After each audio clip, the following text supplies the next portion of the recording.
Hit go live here.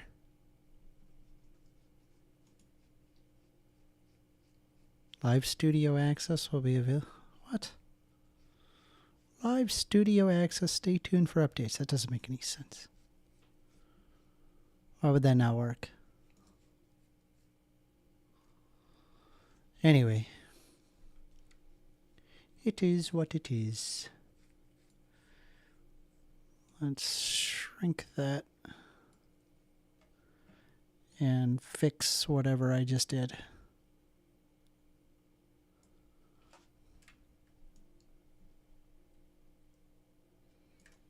There we go.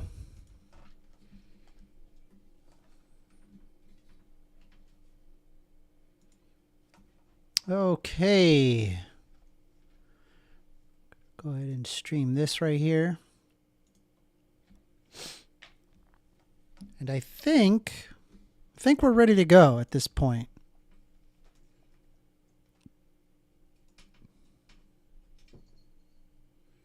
Looks like we got Hopper down in the audience. We are just starting up. We're just rolling on in. Hello, Hopper. How you doing?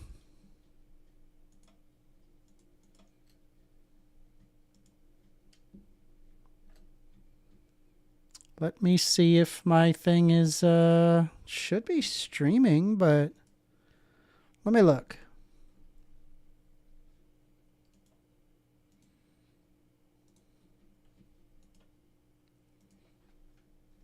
I'm going to refresh here. Yeah, okay. It does say I'm live. That's good. Okay. So we got that there. And then let me get my my hot takes list. Google Drive. I'll grab my hot takes list.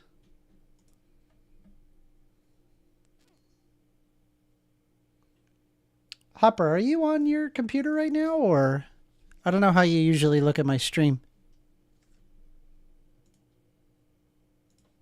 Are you able to just like copy paste this when people ask for it? Just like highlight that, just copy that and just keep that. Anyway, well, work was I had a lot of work today. It was there were a couple of times where it was pretty rough. Yeah, I did get a haircut. How do I look? Do I look okay? Or did I cut too much?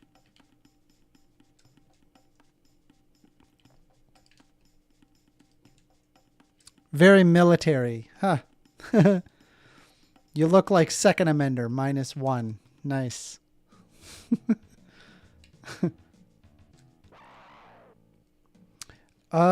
If I'm not mistaken, I think what I'm supposed to do, I'm supposed to go see Melchior. I think I was looking at a guide and it was just like, yeah, you got to go see Melchior, which I'm pretty sure I know where it is. Anyway, at this point right now, what we're doing is we're just waiting for anybody who wants to come up and debate, have a debate topic. You know, if you want, you could take a look at my hot takes list. If there's anything on there that you particularly disagree with, all you got to do, raise your hand, and then we'll bring you right up. We'll have the discussion.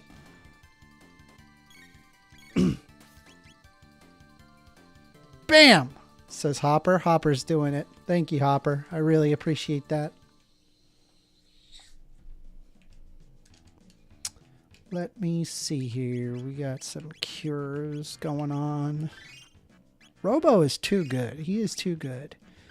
I think what I need to do, though, is I'm supposed to, like, learn all the magic, including for Luca. And then I can go talk to Melchior. I think that's where I screwed up. So we're gonna give that a shot, and hopefully we'll get somewhere with that.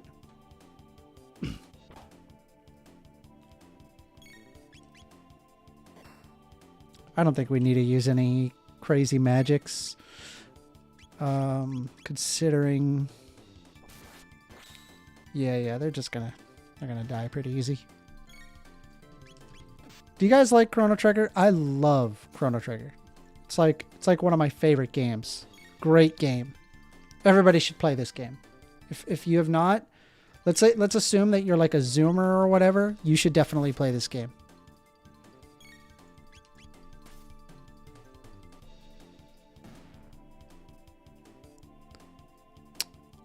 Let's see, from Random War Thunder user. He says, would you actually let me talk this time if I do debate with you? So here's the thing, Random War Thunder. If I'm not mistaken, weren't you underage?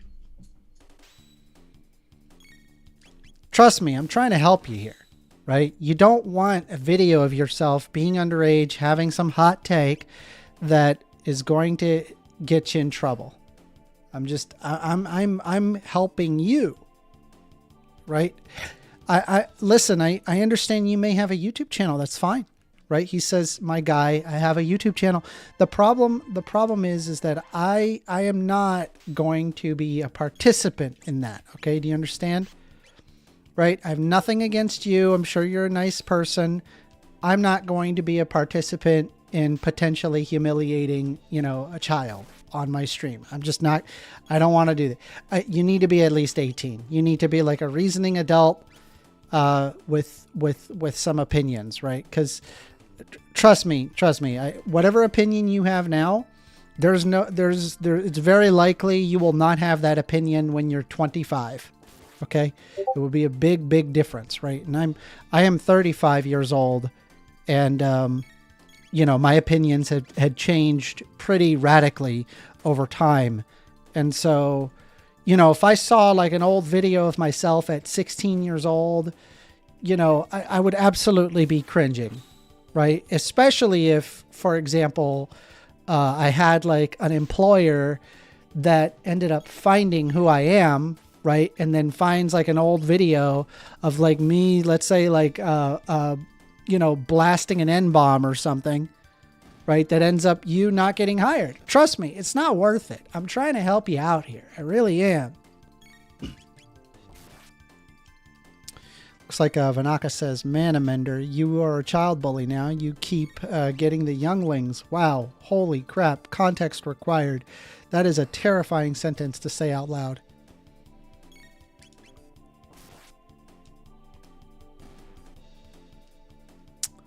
Fair enough. I was just asking. I'm gonna make a video anyway. Yeah, I mean, if you want to make a video, that's all on you, right? I will not be a participant in that. However, looks like Monkey Madness is requesting to speak, so we're gonna go ahead and invite Monkey.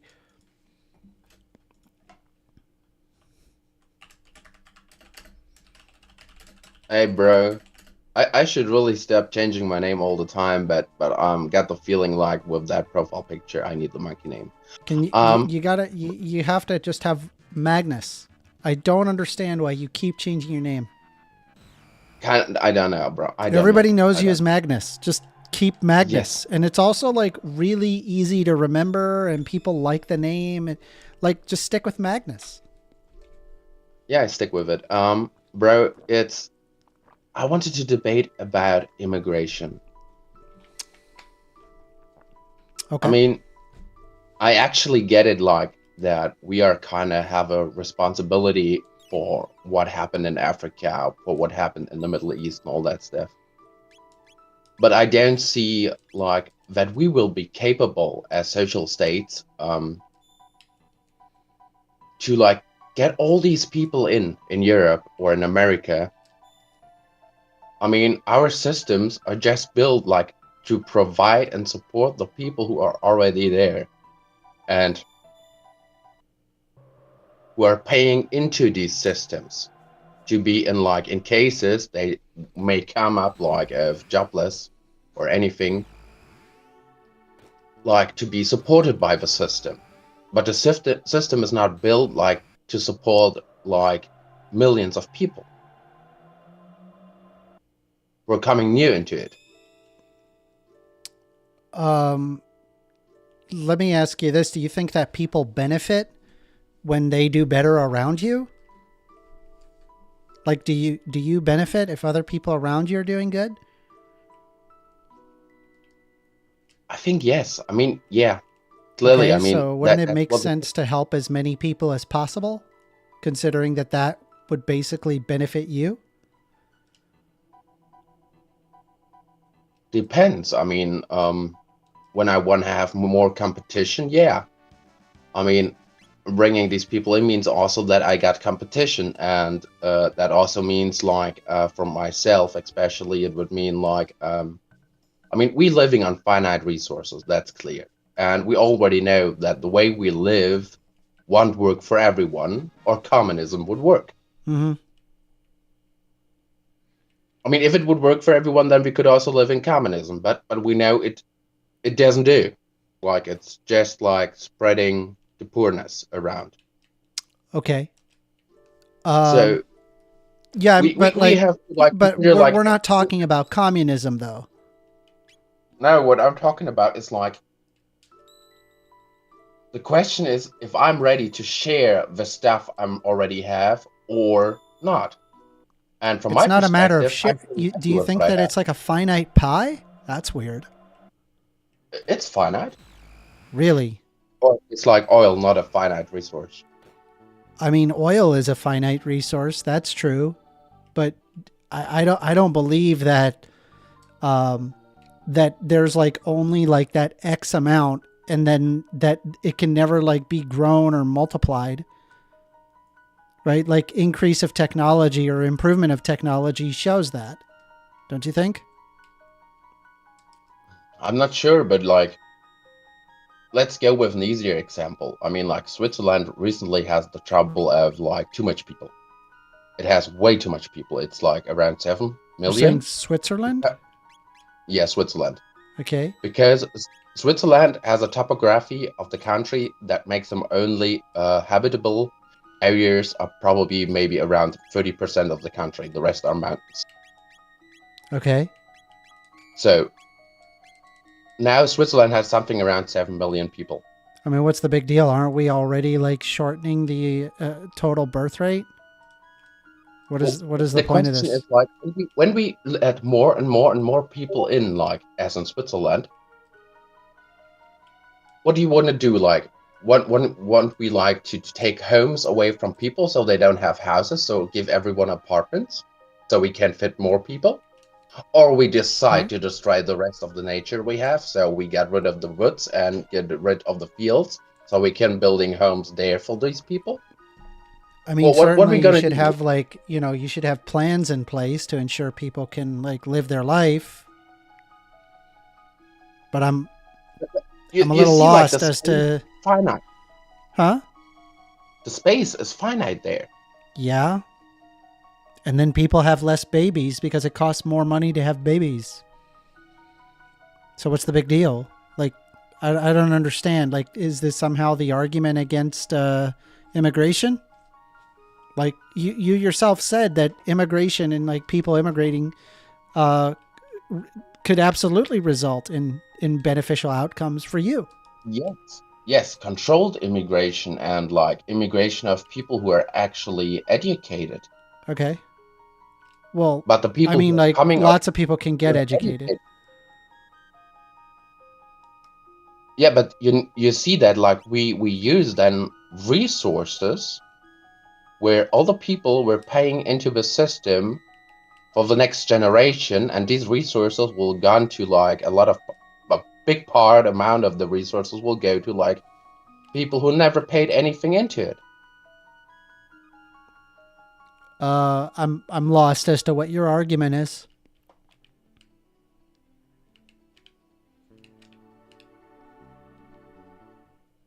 Okay, let's make a hypothetical. Okay. We're living on a farm. You, me, and 8 other people.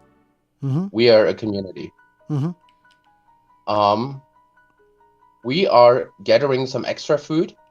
So if someone is not able to work, that he is also able to be recover and be able to work again.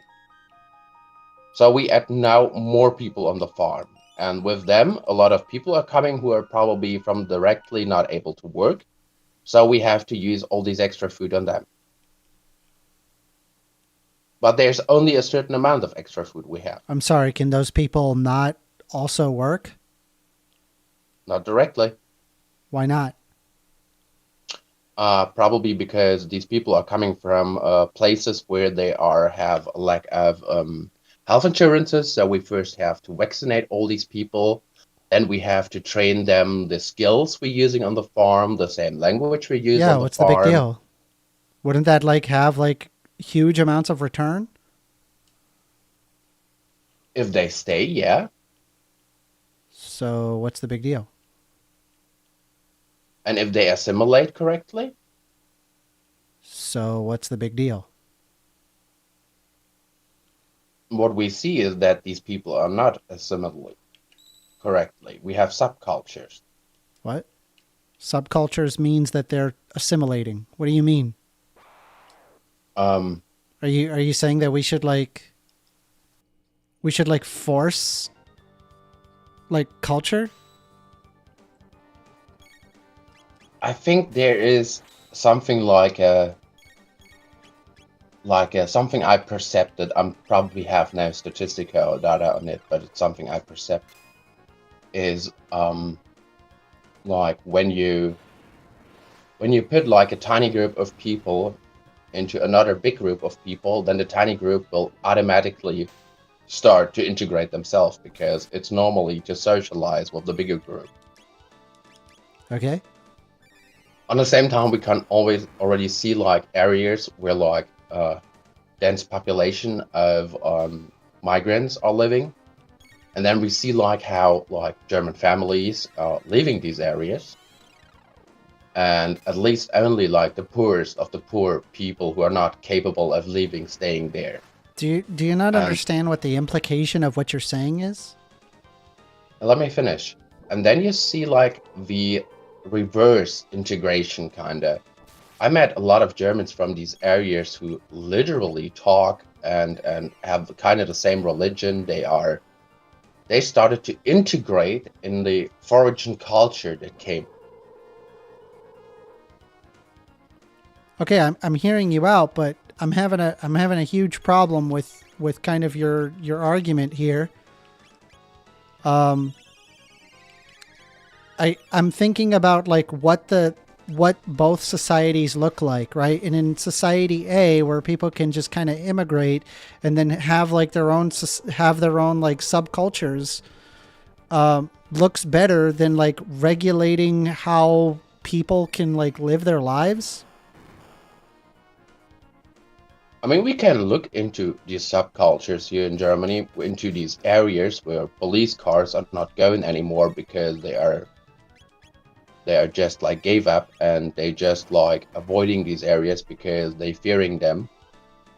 I mean, I remember that one of my relatives were living in such an area, and it was so horrific there that the police don't went with less than so they were minimum going like with 5 cars into it. If anything happened there, they were coming like at least with 5 cars or more. Not a single police car would go there alone. The Uh, apartment my auntie lived was broken in 3 times in a year. okay, so what? What does that look like then to me?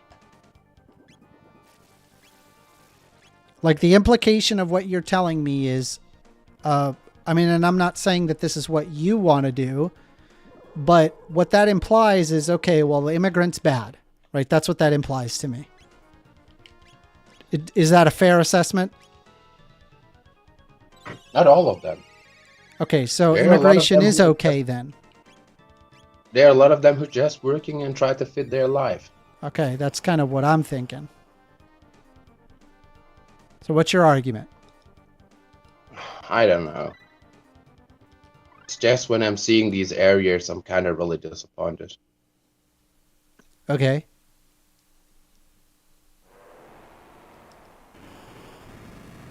I mean, why not just like focus on, just letting people live their lives and then people will eventually assimilate and you'll be all right.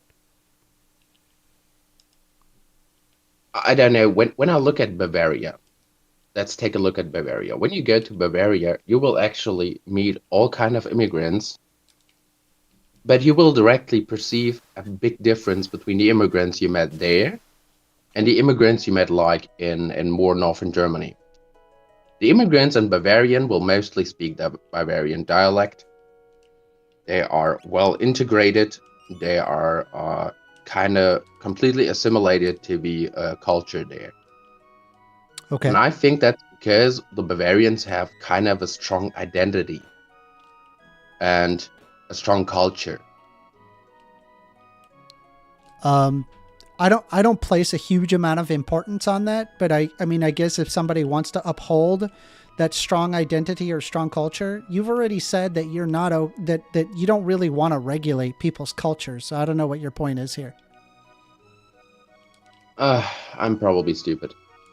Well, I'm just pointing out that like you're having a problem with these things, and like the implication would be like, okay, well, there has to be some sort of regulation on culture or like, and but you don't seem to agree with that either. So like I don't know what point you're trying to make. What would you ascribe?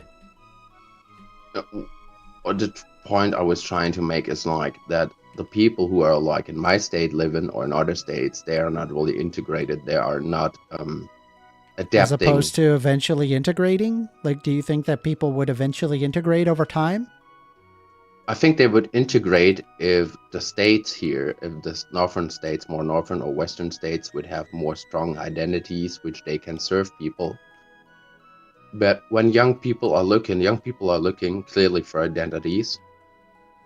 And when we're not delivering them an option of a maybe modern version of Europe or a version which telling them like of democracy and everything, then they're looking for other identities. And there are a lot of people around who are ready to serve identities which are probably incapable of acting good with democracy. Like when we would go like to the extreme nationalism of some Turks, or we go to the extreme nationalism of some Germans, or like but these identities are becoming more and more youth attraction because they're easy I'm to adapt. I'm lost to what your argument is at this point. I don't know what you're arguing. Unironically, I'm also not sure anymore. Fucking ADHD. Um, just let the other guy come up. all right, Magnus. It was good talking to you.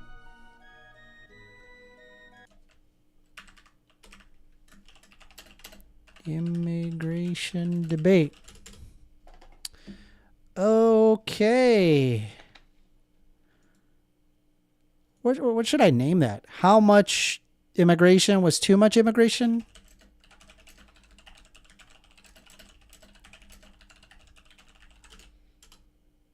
Like what do I even call that?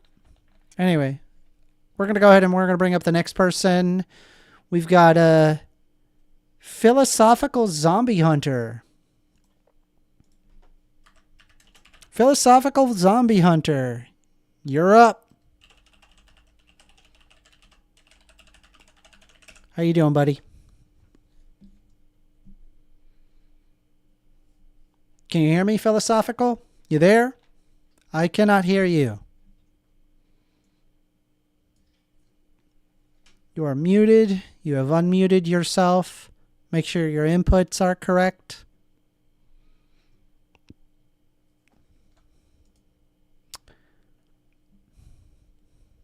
You got this. I believe in you. Everybody wants to hear you. Give me 1 sec to change microphone. Okay, we will wait.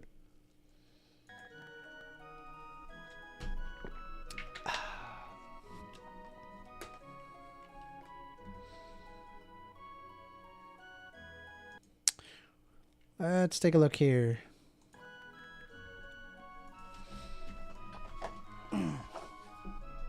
We've got Philosophical Zombie Hunter, who is currently getting a microphone, and so we are waiting. Sometimes restarting the app helps, I've observed.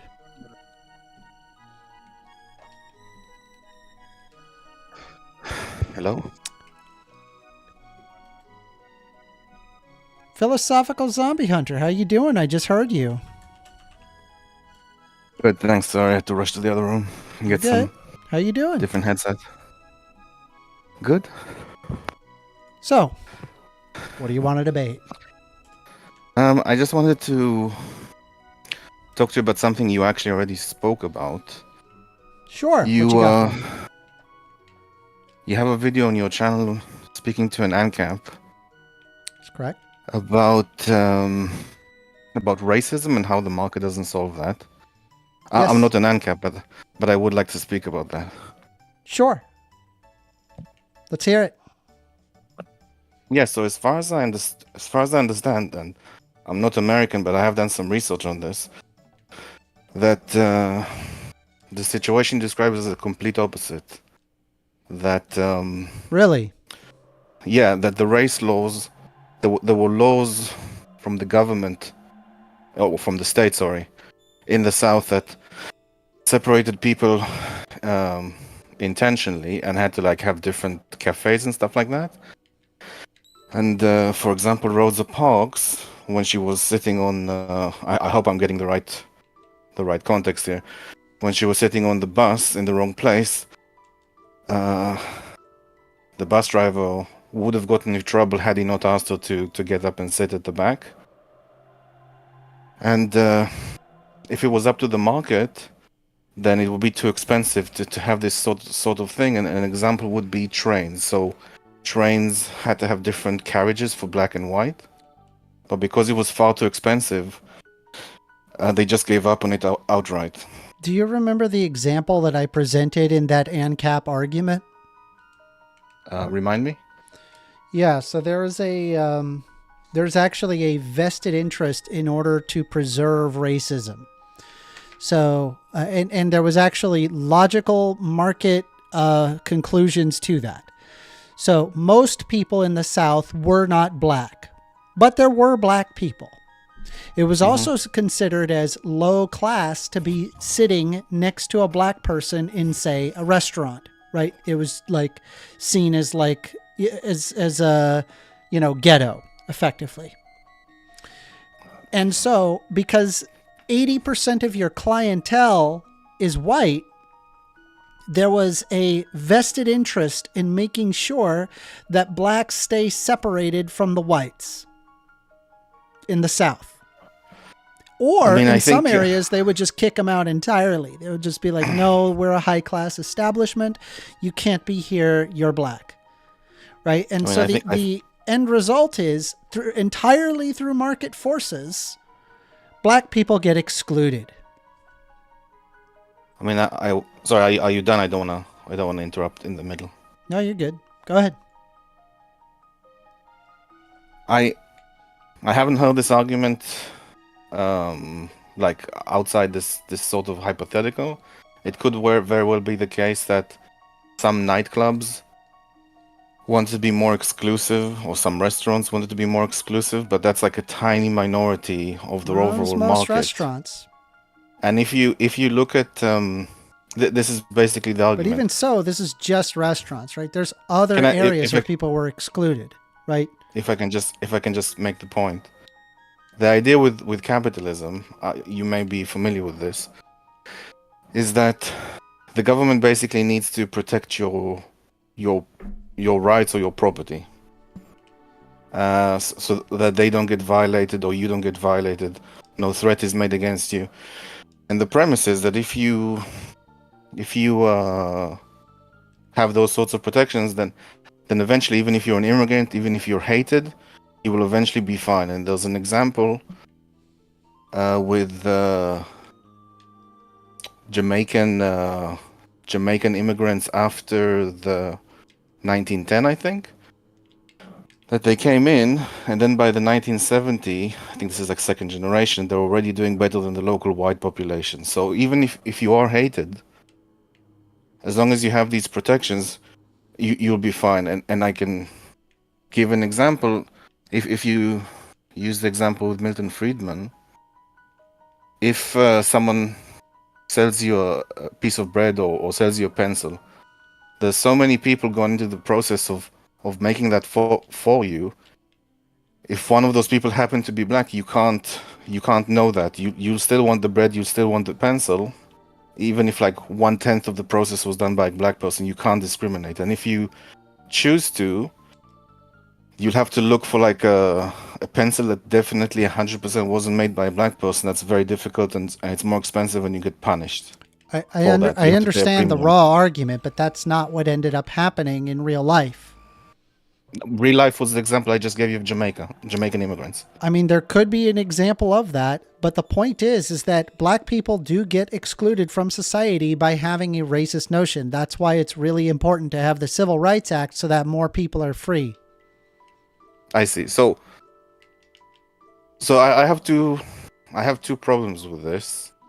I obviously I don't have a problem with black people having more opportunities, but would you say that this is a sort of attack on liberalism, because you are essentially saying you shouldn't think bad thoughts, or you shouldn't think bad thoughts in the context that it may deprive someone else of an economic opportunity? What is liberalism to you? Individual rights. Which includes Right to property, right to life, liberty, certain freedoms, pursuit right of to property. life. Yeah. Happiness. Yeah. That's the pursuit of happiness. Yeah. Yeah. So the only thing that would stop me from pursuing my happiness is someone using force on me. Well, I'm thinking about this for a second, right? Okay. I don't see how we are protecting the life, liberty, and property of individuals if the society deems it okay to be discriminatory towards these people.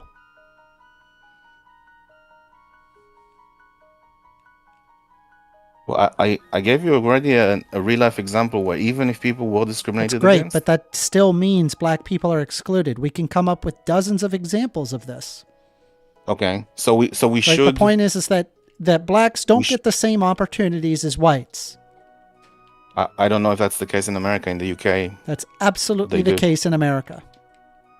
okay. It was only until very recently that blacks have roughly the same opportunities as whites. But even then, that's still pretty shaky under the basis that we had redlining laws in the past that relegated a bunch of minorities into ghetto areas, which meant that they went to worse schools because schools are funded entirely through property taxes. And if you're in a ghetto area, the value of the homes are lower. And considering we get our property taxes through percentages, that means there's less money going to the school. So people right from the get-go, they end up with a worse quality of living outcome because their education isn't funded as much.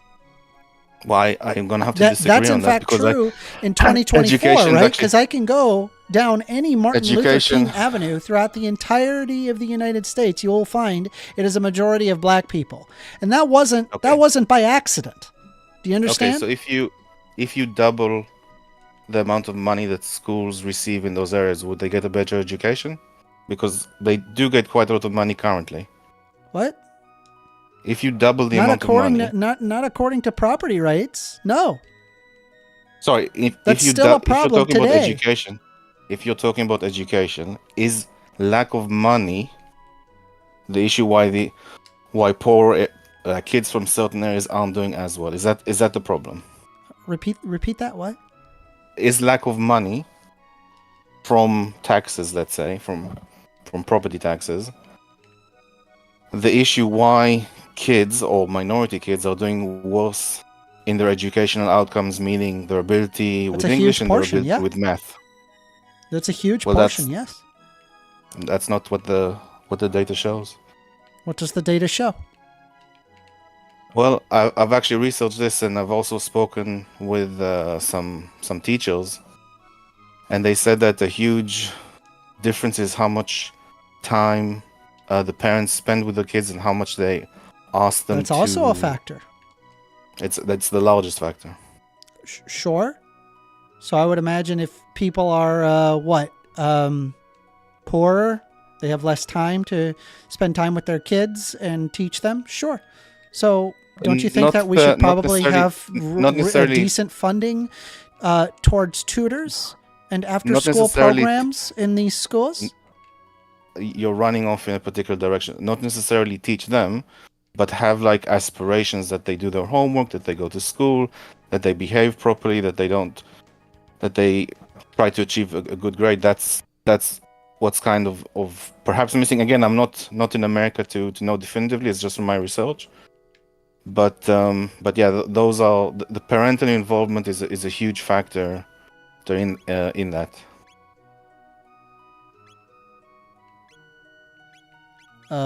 Okay, none of that is antithetical to what I said. You're saying that the main reason is lack of money. I didn't say it's the main reason. I said it's a big reason. Okay, so You I don't want to understand, I like don't want to if harp on your this. parents, right, didn't go to Can I just college ask- and that they didn't get a higher education because they went to crappy schools, the probability of them valuing higher education is lower. If the kids worked very well, even if they had a poor beginning, would they still be able to succeed? Is the question. Sure, that's possible, but the probability is lower. Because why? Because the minorities? Because the parents didn't get a higher education, they don't value higher education as much. So if a Jamaican immigrant, the parents did not have a higher education, but the parents still value higher education very much and push the child to do well at school, despite them not having a higher education, would that increase the probability of the child having a success higher of the education? child? Yes, it would if Okay. they were encouraged to go into higher education. But if you didn't go into higher education, there is a much higher probability that you would not value higher education. It Okay. also doesn't help in the fact that if somebody is poor, this also increases their probability of going straight to work as opposed to like going to college. I mean, this is beyond the pale. The point that I'm trying to make is that we've had lots of racist laws that existed in the past that result into the negative outcomes that we observe today in 2024. Oh, I agree. Like racist laws are very negative. If it comes from the state, it's absolutely negative. Okay, so then And what's your argument? education is also from the state, if I'm correct, in the US. All right, what's your argument? Well, that the state is causing issues for minorities or taking away opportunities for minorities, either with laws that you've mentioned or with the education that is not providing very well. So, do you think did the state push for the Civil Rights Act? No, people push for the Civil Rights Act. Really? Yeah. So, I agree with you in terms of like, you have Martin Luther King and all sorts of other people that pushed for it, and then the government did something about it. They codified it into law.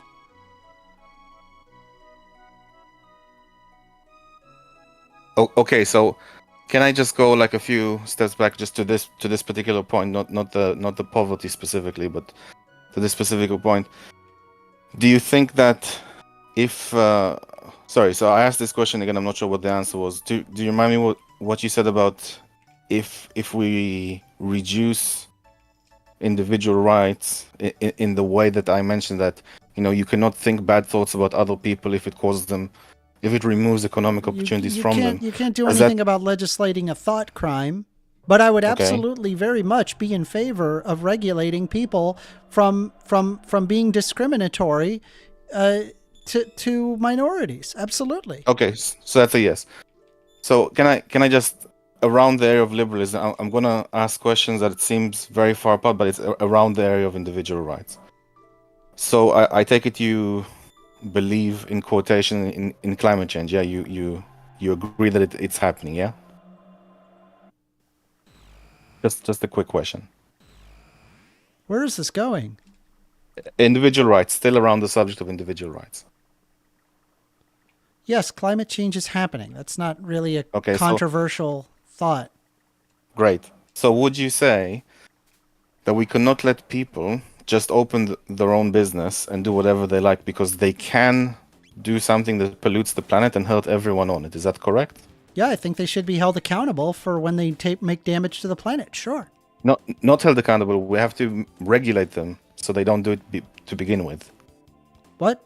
No, you can We have to you can do prevent them from things. taking- You can do things to help regulate or mitigate pollution on Earth. Okay, so we can't let people just open a business willy-nilly because it can result in other people being hurt, right? So That's we correct. need to reduce individual rights from this direction as well. Yeah, that's correct. Okay. And what about like what people do in the bedroom? Should we regulate that as well? What are they doing in the bedroom? Yeah. If people I'm do of the things belief that if somebody is not hurting anybody, right, and Okay. it's between consenting adults, do whatever you want. I really don't care. I'm not going to get. Okay, what if it's between a brother and sister or two cousins and them having a Yeah, child? I mean, gross, but I mean, again, I'm not. Okay. I don't see Ru- a reason to police that. It just seems kind of silly. Hold on. Them having a child would mean would have a high chance of deformity. Uh-huh. So we have communities around the world, around the world, that marry their cousins in the UK as well, and have a 40-something% chance of having like some sort of deformity or some sort of disability. The child, sorry, will be born with some sort of disability. If it is the case that being in the bedroom in this particular context result in someone else being hurt, should be regulated. Should we reduce individual rights in this area as well?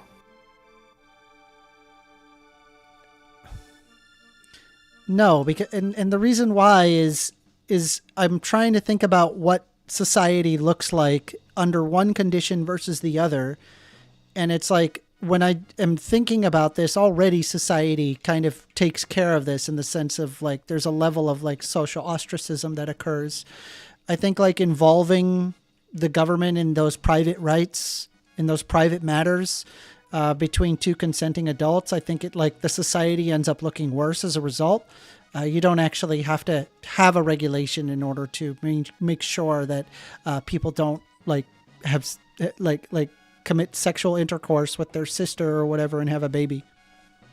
We have entire communities in the UK and in the US. I'm going to assume that have high rates of children with deformities or disabilities that then need the state or society to step up and pay for the rest of their life for these kids to already.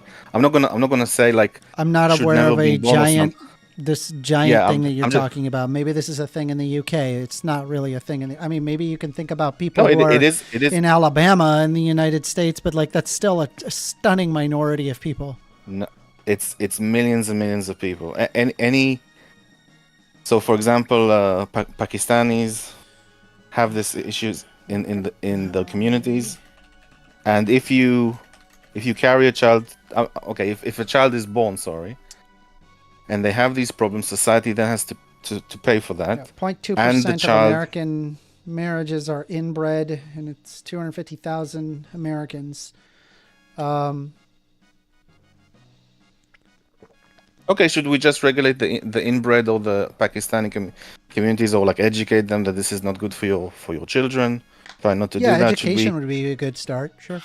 And should we say like when they apply for marriage certificates that no, you can't marry your cousin? Seems fair. So we're regulating who they can marry.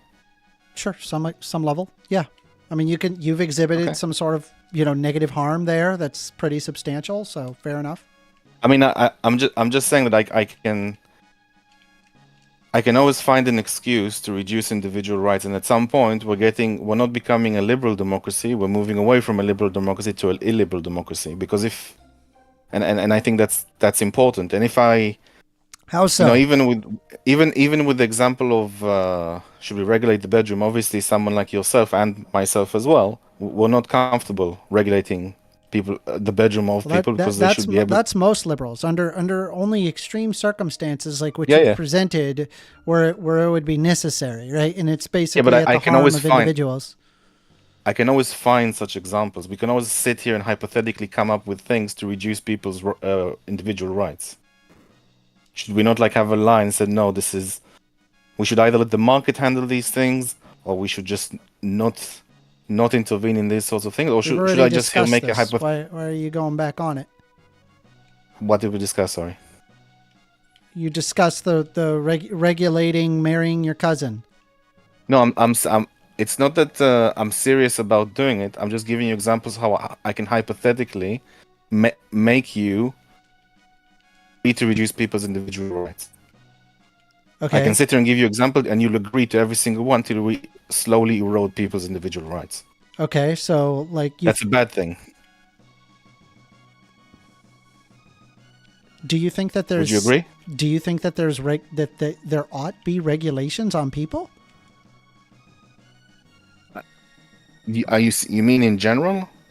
Is that the argument? Like we go from one extreme to the other? Well, no. I mean, you said that it's a bad thing to do these things, and so then Okay. my question. Okay, if you believe it's bad, therefore, it is logical to assume that you consider regulations bad, and so therefore ought not do it.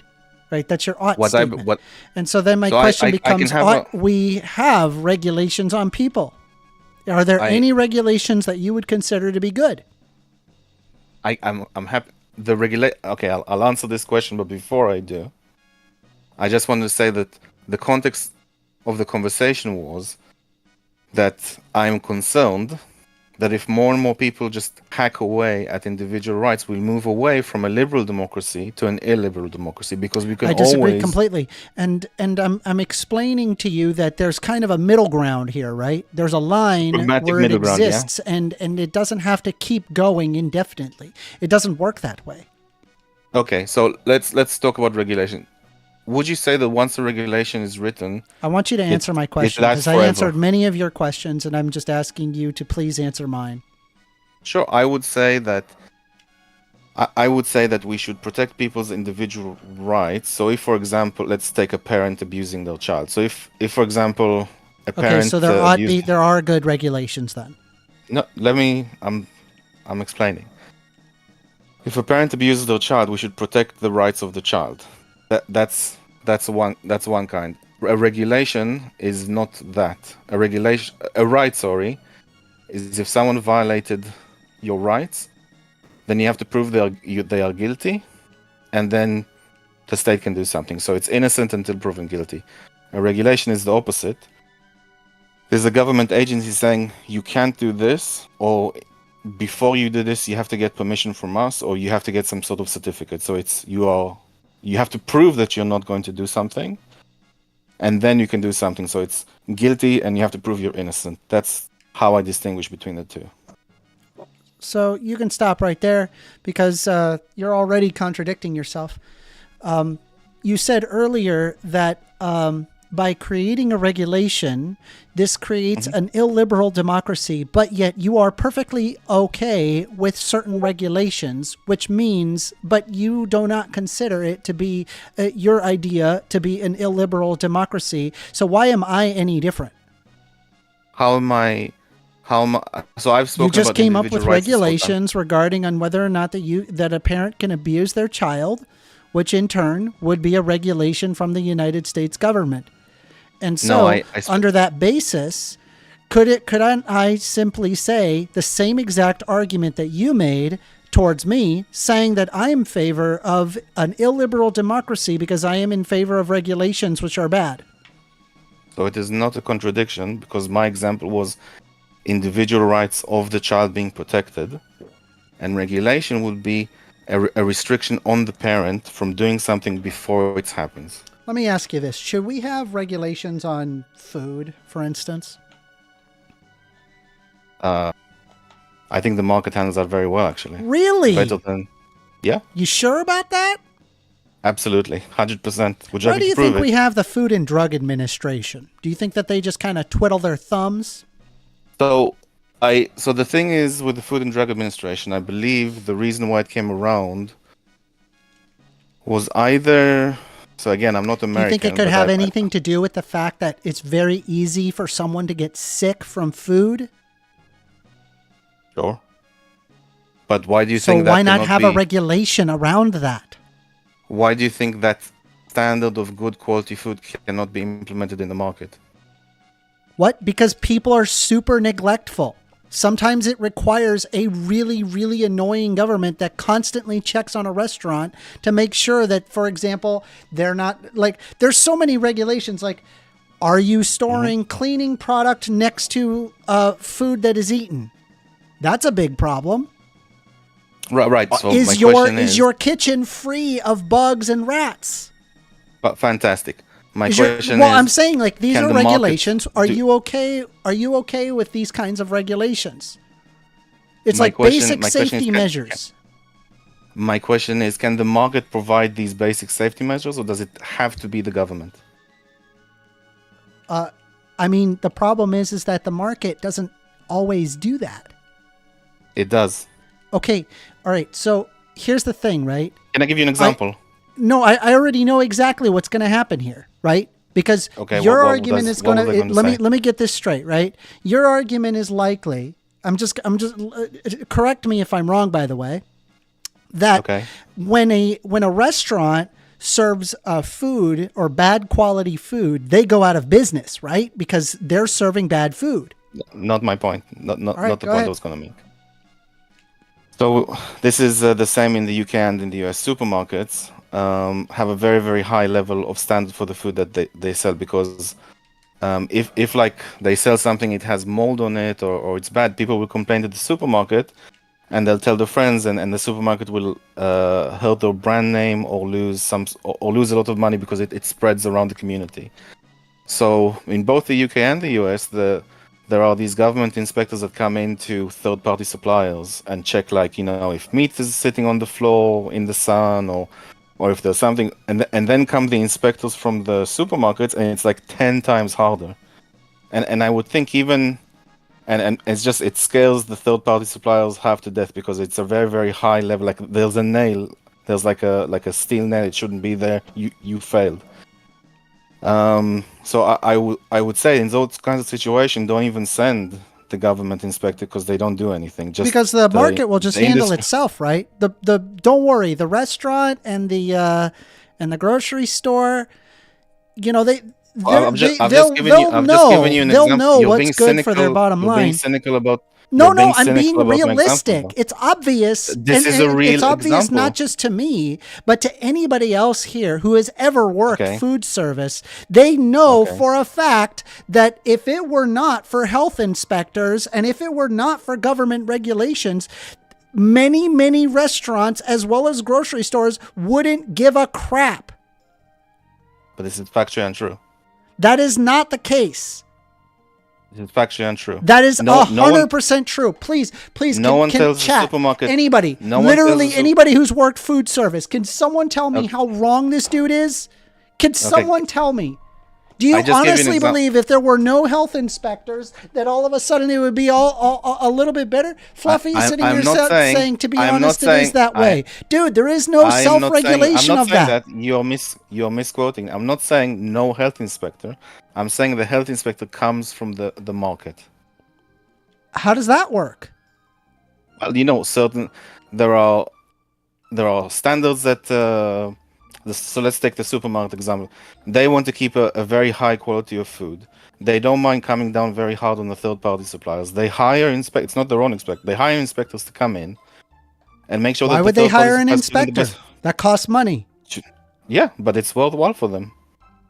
I'm saying it costs money. So there's going to be some people that are going to say, oh, I want to spend that money. I want to have a high quality product. And then there's going to be other people that are going to be like, dude, we need to save the money. We're not going to hire an inspector. We just need to pump out some food so we can make some money. And what would be the consequences of doing that? They could get a lot of people sick. Okay. And they could lose a lot So of they- customers. So, okay, great. And They the just went out of customers can sue business after 3 months of poisoning people. But the problem is that 3 months happened of poisoning people. Do you understand the problem? I appreciate that. I I'm don't just want to saying that wait for the fucking invisible Yeah. hand I don't. to like be I like, don't want hey, now that you're done poisoning people for the next 4 months, now all of a sudden, now you got to go out of business. That literally makes no sense. Thanks for the hysteria. That's not what I'm saying. It's not hysteria. It's like thanks for the show. just basic thanks logic. for the show. It's not what I'm saying. Yeah, I get the basic logic. So then But why you can are have you in these arguing the you can have in, at the nonsense? front of just like you have with restaurants. This restaurant was inspected, has X stars. You can have that from the market. That's all I'm saying. You can have you can still have the FDA just in the market.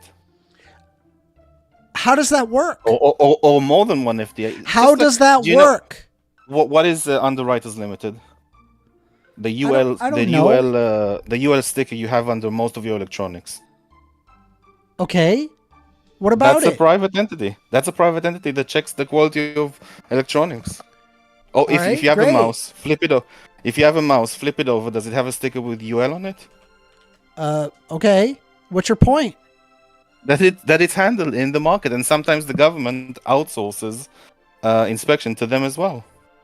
Okay, so I guess my problem is that one thing regarding one thing when it comes to electronics is that electronics tend to function better when everybody works together. So everybody goes and gets like a standardized measure, so that way that they can establish communication between products, and we know that the products are good, right? That works fine in a market incentive. But that's not necessarily the case for food, right? You don't need to establish a compatibility standard between food. You can have really, really creative differences in how people prepare and create their food. And sometimes people are neglectful. Do you know why? Because people are not they're not robots. They're not going to be like that. Some people are going to make irrational decisions. Sometimes they will be like, I'm going to cut some corners, which then means that could get a lot of people sick. The electronic is negligible. The only difference with the electronic is that you don't end up with a bunch of sick people. You just end up with some broken electronics and some e-waste, right? Whereas the food can get a lot of people sick very, very quickly and create a giant epidemic that causes huge problems just by cutting corners. I'm sure we can let our imaginations run That's wild. not my imagination, dude. There's a reason why the FDA was created. Let me just oh get my out god, dude, you are killing me. And I'm sure people can cut corners today as well, even with inspectors coming once a month. That's correct, but at least there's a mitigating factor. Okay. I'm sitting here pointing out you're talking about something like at the level of car crashes, right? And I'm giving you an example. Stop. I'm giving you an example. Can you repeat my position? I'm not going to repeat your position. Calm the fuck down. I know that stupid tactic where if you don't say it perfectly back, that all of us are, oh, you weren't listening, and then you can like demonize the entire position. It doesn't matter. So let's say, for example, that you have like cars, and there's like regulatory safety standards or whatever, right? Mm-hmm. I'm sitting here arguing seatbelts, and you're like, well, seatbelts. Well, sometimes people don't use seatbelts. I'm like, bro, but having it is better than not. Who invented seatbelts? Was it the government? Who invented seatbelts? Was it the government? The government regulated it. Yes, correct. Who invented seatbelts? Was it the government? I mean, like in terms of invention, I think it was the private companies, but it was the government that regulated it amongst all car safety standards. So I don't know what your issue is. Who brought you understand that I'm not against private industry, but I'm also in favor of like there being reasonable regulations that actually reduce overall death, so that way people can live the life, liberty, and property that you hold so dear? I am saying that we can have these quality standards. I call them quality standards. We can have these quality standards in the market perfectly fine, or even better than the government is doing it. But can I just ask one important? So let's can I just ask for the flip side? Wait, please. I just want to ask for the flip side of this argument. What happens when we have too much regulation? What? I suppose that there would be negative market externalities. Yes, I agree. What happens if we have too much regulation? You can end up with less freedoms and a worse quality of living standard. How about less economic growth? That would be a worse quality of living standard. Both of those things are true. Because I'm in Europe right now. Europe is the powerhouse of regulation. Yeah, it's also most Europe countries doesn't in Europe invent- also live the highest quality of living standard in the entire world. Well, that's coming to an end because we haven't made any economic growth since 2008. That's not the case. There's lots and That lots is the of people case. that do I quite am in well. Europe. I'm sure they're doing quite. I'm sure there's some small countries in Northern Europe that are doing quite well. Most of But- Europe does quite well. Well, it's still a rich. They have some of the continent. highest However, HDIs Oi, in the entire globe. Can I get the Yeah, sentence? but you just you're saying things that are just, you're saying, well, it could go bad in the future. But the reality is that when we have created these regulations, for whatever reason, the quality of living standard is through the freaking roof. And there's That's not no true. upper bounds. You're being postulating or You're hypothesizing being an dishonest. upper bound, but you actually don't know that. I don't know You're that being either. dishonest now. So you're just You're making being- a hypothesis with no basis in logic or facts. You're being dishonest, and I don't appreciate. No, that. I'm not being dishonest. I think you are. Okay, dude. Do you got anything else for me? No, can I just finish my point on the issue with Europe because it's important. Go for it, dude. Okay, so in Europe is the regulatory capital of the world. There's a saying: Americans innovate, China impersonates or copies. I'm not sure the exact word. And Europe regulates. We have nothing going on. All the tech that America has had for the last 20 some years, we don't even have a presence in tech. All the top companies in Europe richest companies in Europe are car manufacturers, fashion, oil. We have no presence in the most lucrative sector on the planet. Now I'm in the UK, our healthcare is gone to shit. Our infrastructure has gone to shit, our roads has gone to shit. Everyone, we're complaining. We have immigrants coming into the country looking for work. Forget what the previous guy said for a second.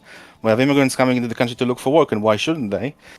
And then we have the local people complaining that they don't have enough jobs, or that these people will at some point need welfare, because we are all welfare countries. At some point they're going to need welfare, and we won't be able to provide for them as well. Although taking away from the National Health Service, the NHS, like you go to the NHS, you want to go in line, and there's 20 people in front of you that speak a different language or something. I'm not. It's just an exaggeration, but it's a complaint. The standard, the quality of life real wages has been stagnant since 2010. Real GDP has been stagnant since 2008. At some point, and it's happening right now, we can't afford our health sector. Canada is in a similar situation. Parts of Europe are in a similar situation. I'm sure there are small countries in Northern Europe, like the Nordics, which are still doing well, but they are dependent on the region. So it's not looking pretty. And I think, and a lot of other business people have said as well, that how many more points are you going to bring up? I'm letting you talk. I think back to the regulation. All right. Well, I'm telling you it's right now, economic growth. your logic is wrong. You're empirically false here, right? And I'm going to prove you wrong right here, right now. Go ahead. All right. Go ahead. So if you observe the HDI in the Human Development Index, and I'm going to go ahead and share my screen real quick just so everybody can see it. Hold on one second. Give me a moment. All right. So what I want you to do is I want you to observe this here, where you can actually take a look at the Human Development Index scores. Anything like, around here, very, very, very high quality of living standard. And even like here is also extremely high, right? You will notice almost all of Europe is in these two margins. Very, very, very high quality of living standards. And then if we look down here on the HDI differences in comparison, I'm sorry, here's the very high of 0.8, and this is the change, right? So when you're looking at like these changes mixed with the current standard, it turns out that people are doing better in Europe, not worse. Based on the Human Development Index. Based on the rest of the countries throughout the world. You're sitting there saying that it is the regulation capital of the world. Very well. Maybe it's possible that somehow the quality of living is somehow degrading, yet the data doesn't show that. I'm saying it's still a rich continent, but it's heading. Okay, let me show you something else. No, Maybe this you're will help. hypothesizing because the numbers don't show what you're saying. Can you you understand? Can you take a look at the image I just shared in your chat? The United Kingdom price changes Yes. and then competitive markets versus highly regulated. Do you understand that you really kind of want electricity to be highly regulated? No, it's not that it's highly regulated. It's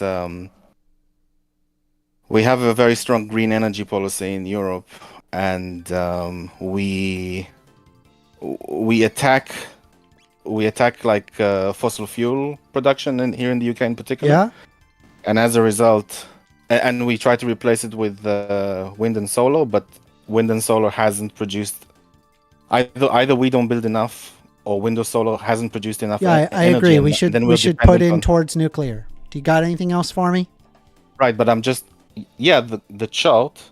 Also, you don't want a private market for energy. There's a reason why throughout every single developed nation it's nationalized, because the actual risk factors to electricity going down is incredibly high. It is much higher than people think. Without power, water doesn't make it to your house.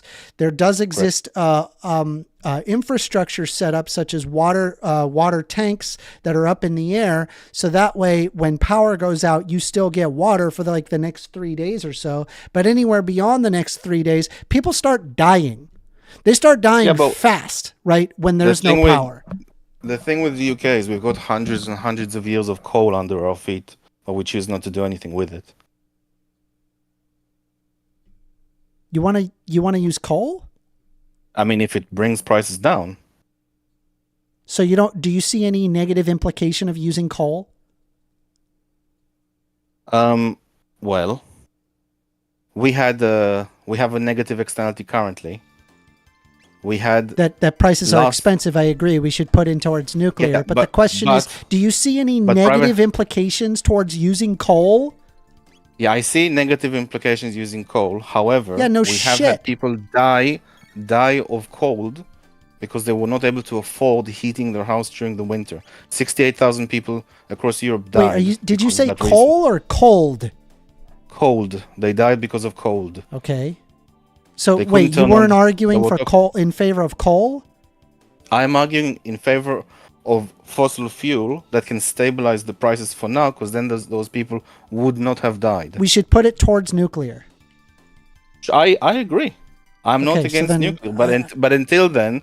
But we should not be pouring any amount of infrastructure into coal or fossil fuels.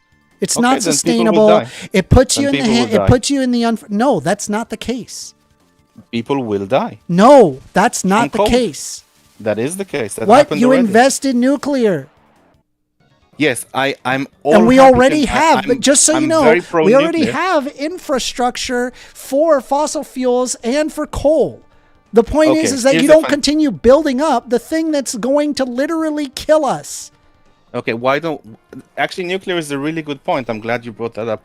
Why don't we have more nuclear? Because we're still using energy sources basically from the mid 19th century and early 20th century. Why haven't we moved to nuclear fully? Because people are really afraid. Aggressively. People are afraid. Sorry? It's got a bad hype. So regulation? Yeah, I mean we've created regulations to prevent it. We could have solved climate change more or less. Like in the same way. Well, it's mostly people's fear, but the point is that it can be done. Yeah, so we could have been like France and just so you know, there is no good argument for removing regulation for nuclear. You are out of your freaking mind if you think that nuclear will work just fine in a market environment. Who are you arguing with? Who are you arguing with? It's not me. I didn't make that argument. Well, I mean, do you think that it would go well if you? Who are you arguing with? I'm asking you, would it go well? All I'm saying is, specific factually, since the US implemented the NLC, I think nuclear, NLC, no commercial company has built a nuclear reactor ever in the UK. It's all been the government. And if we regulate it to the same point that France or South Korea are, we could be just fine. It's just not aggressive, super aggressive regulation that practically criminalizes building it. And we could have solved climate change. We're using really, look, capitalism innovates. Let's just agree for a second. Why are we using this ancient technology, ancient energy technology? We could be using something much newer. Wait, stop. Did the private market find nuclear? So it was originally the government who invented it in the 1950s. Oh, okay. The government found it. Are you also going to tell me that the government discovered the internet and you all understand the internet that I'm companies trying since, to what I'm trying to argue with you? Do you understand what I'm trying to argue with you is it's more of like a mixed system, and it doesn't matter if it comes from private or if it comes from government. The point is that these things can actually work in synergy, and that's actually what the EU had to. No, but it does. That's unironically how it works. What? Look, oh my fucking god! You are killing me, dude. I'm gonna finish the conversation, but the point is, if you look at the graph with the regulated industries and the less, even the less regulated are a little regulated. So the more regulated ones cost more over time. The less ones cost, like, either stay the same or cost less over time relative to inflation. And that's kind of the point. If we keep hamstringing ourselves, we won't be able. Our cost of living will go up, and then the welfare that you said European countries provide will need to be higher and higher, because once a house costs 4 times more, you need 4 times more welfare to give to people to rent it out, right? So I'm just saying that the market provides for solutions that you're unaware of. If you think I'm anti-market, I'm not. Right. So you've just painted me as anti 100%, like anti-government. Yes, I did paint you that way because you literally you unequivocally admitted to that. I mean, let me finish my sentence. But you admitted to that by saying that regulations are bad. I just said that the market can provide standards for quality. And too much regulation. Can the government do it? Is it good if the government does it? The government does it very poorly, unfortunately. All right, bro. Good talk. You got anything else for me? Nope. All right. Whoo. All right. Give me a second.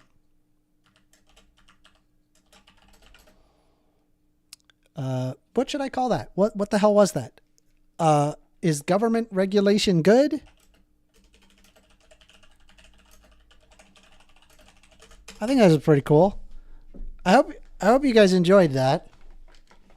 I thought that was kind of crazy. Teabag says a need for alcohol. Wow, we got a lot of people with their hands up. We got a whole lot of people. All right. Hold on. Let me just make sure I'm not neglecting chats. You know, I'm looking at the YouTube chat. We got a slap at the base here coming in. Anyway, let's see what we can get. We're going to go ahead and bring in our next user, Easy. All right, Easy, come on up. How you doing? You are being requested to speak. How you doing, Easy? Hi, can you hear me? Yep. Cool. What's up, Easy? I wasn't expecting that I get picked. Just going down the list. How you doing, buddy? Yeah, good. It's late here in Germany, but it's good. I went through your list. First of all, I must admit I agree with most of your points. So cool. Okay. I'm not sure if you want to talk about this topic, but I don't agree fully on your point on veganism. Okay. All right. But let's not talk too much about the morality or ethics, but I don't think that it's particularly much harder to stay healthy if you have a vegan diet than compared to a non-vegan diet. Okay. Because if you take any diet, you can have the wrong macros or the wrong minerals or vitamins with whatever diet. It's not just about you have to take care of it, no matter what your diet is. So, Okay. Yeah, so sure. I don't think it. Okay. Yeah, I don't know if you're not like for example, if you do if you I did a DNA test for myself recently, Okay. and I have this one genome. It's called the I don't yeah, I don't know if I can talk. It has a weird nickname. Anyway, Are you what is it? You're just like pure Aryan blood. no, it's called the motherfucker gene. That's a Okay, all nickname. right. And if you have this, you have a defect in you, and you can't take up the B vitamins as the most others. It's actually mostly Europeans having this genome defect, Okay. and if you have this, you will have a deficiency in B vitamins anyway, no matter what's your diet. So you need to supplement. So the holy grail is to test and supplement anyways. So no matter what's your diet, and you can get Well, most, you're if not aware all. that experts, they don't argue a vegan or meat-based diet, right? They normally just argue like a balanced diet, right? Yes. Okay, so do you disagree with that? It's just in your hot text you said without supplements, veganism sucks and isn't sustainable. That's correct. It's not. So you can, if you have no deficiency on your own, you can get along without supplements. Okay, you would but need to you're test aware that tons of people who go on vegan diets, they often need supplements in order to survive, right? Because there's many nutrients that aren't common in plant-based matter, and the amounts that you need to take basically would either require you take some sort of protein or meat-based supplement, or you take a supplement itself. Well, name me one that's not on plants. Yeah, it's not that they're not in plants; it's that they're very uncommon. If you know about what you need, you can find sources. That's why I mean usually the people talk about vitamin B12 Listen, or omega if there's like, for fatty example, there's acids. going to be like, oh, in order to get this particular vitamin, you need to have like this type of kombucha or whatever, right? That's not, to me, that's not sustainable, right? Because I'm not going to find that everywhere. Do you understand? So the probability of me having a poor diet as a result is quite high. And that's observed in studies. Well, usually I would argue that most who go vegan, I'm actually not fully vegan. I have some nuanced views on this. That they take care more about what they actually need, and do like tests, and do care more about what's important. I would imagine so. Listen, do you understand that like you can have a vegan diet? I'm just saying that you need supplements to kind of like take care of this problem. What supplements? I know for example, if you implement some algae in your diet, you have everything you need. Omega. That's not the case. Omegas and B12. It is. Okay, so give me a moment.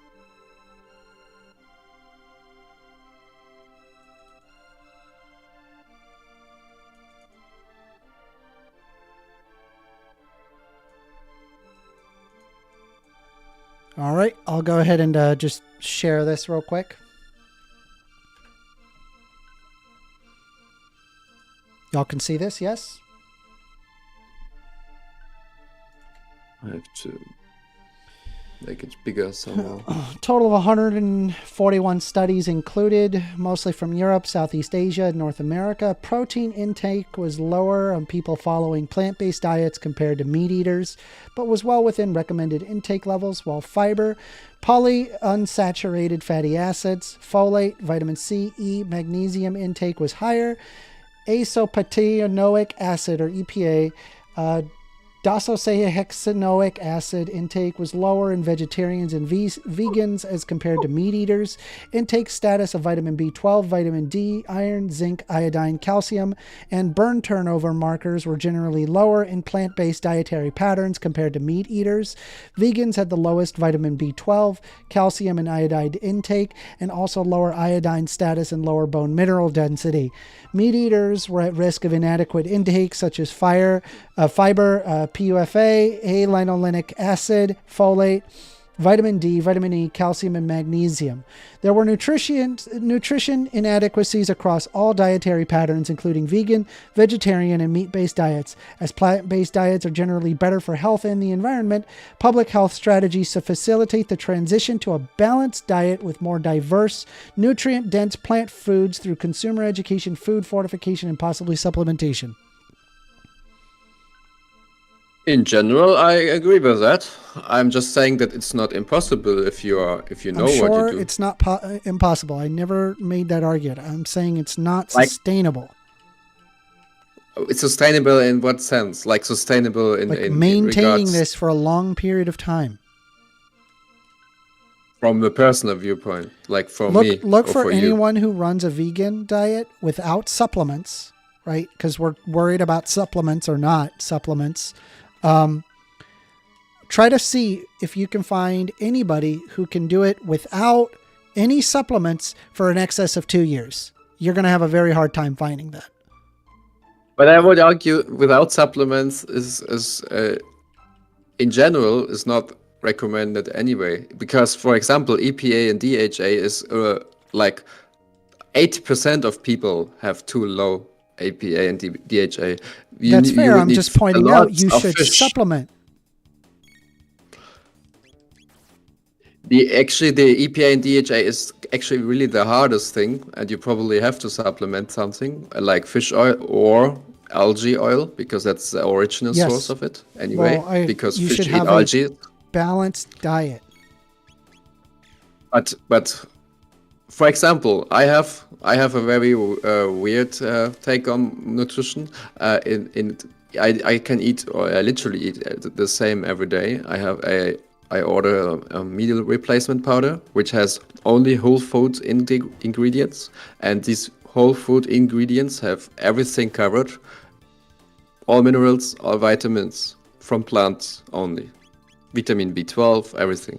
It's just, I would argue, the only thing that's a little bit lacking is the EPA and DHA. Everything else is covered. And I use that as my base for my nutrition every day, So- and I'm covered. You're using like a designed thing that specifically has the supplements built in. Great. Amazing. No whole foods, no supplements. You just said it was a powder, right? So what? So you're taking something that has supplements in it and it's like this... I don't know what your argument is. The powder consists of 15 or 16 different whole food sources. It's not a supplement if it's made out of So whole foods. it doesn't even matter. This only proves my point.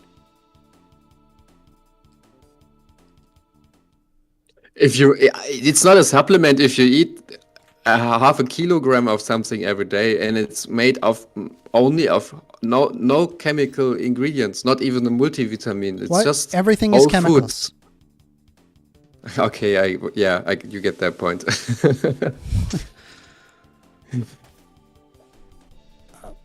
I'm still stuck on my point. I feel like I have not been proven wrong.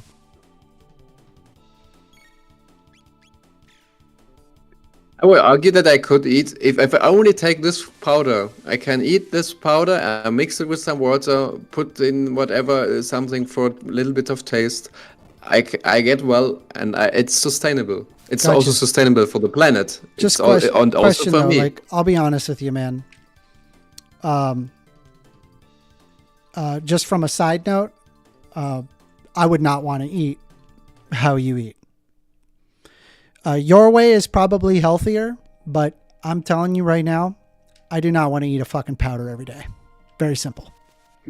I can see That that. sounds freaking It- miserable. I don't care about food too much. I love It's cooking. just I'll mm, make no. nice. I have ADHD. foods.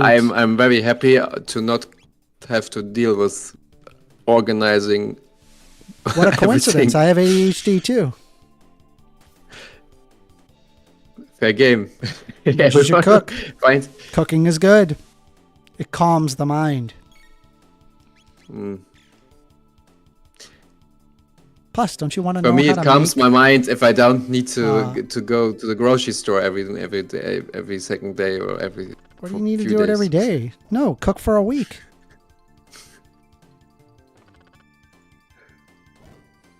Plan for a week. Yeah, planning. Planning. You can that's do the it. thing.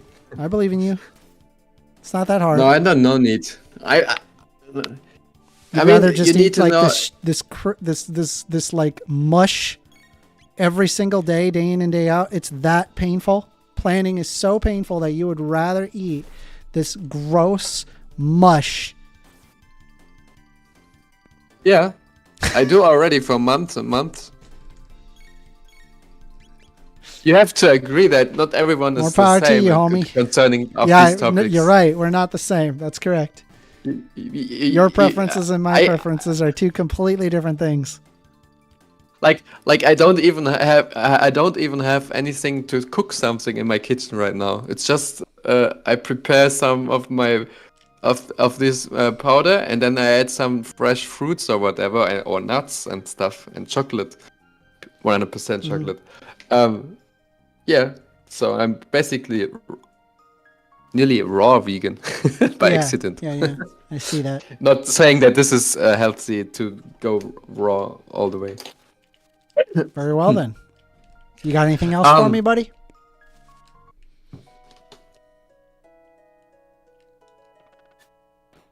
What was? I found the end of the last discussion quite interesting with the.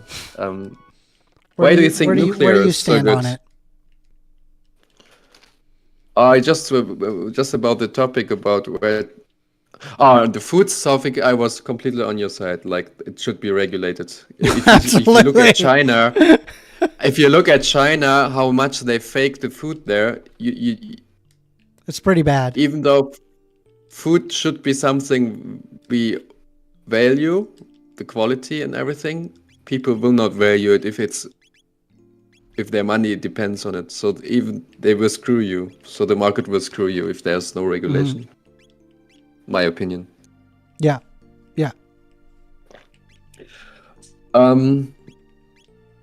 Yeah, just was interesting about. I would like to know your opinion on why you would say nuclear is the way to go. Oh, for sure. I just don't think it's like we have a really big problem regarding batteries. I think like the problem is that like when you have wind and solar, you don't always get like a consistent amount of power. And so what ends up happening is that you need batteries in order to sustain that.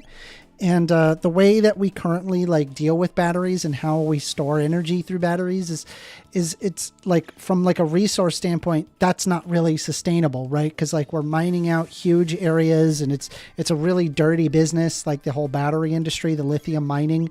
It's really like a just very unsustainable in how we get our batteries.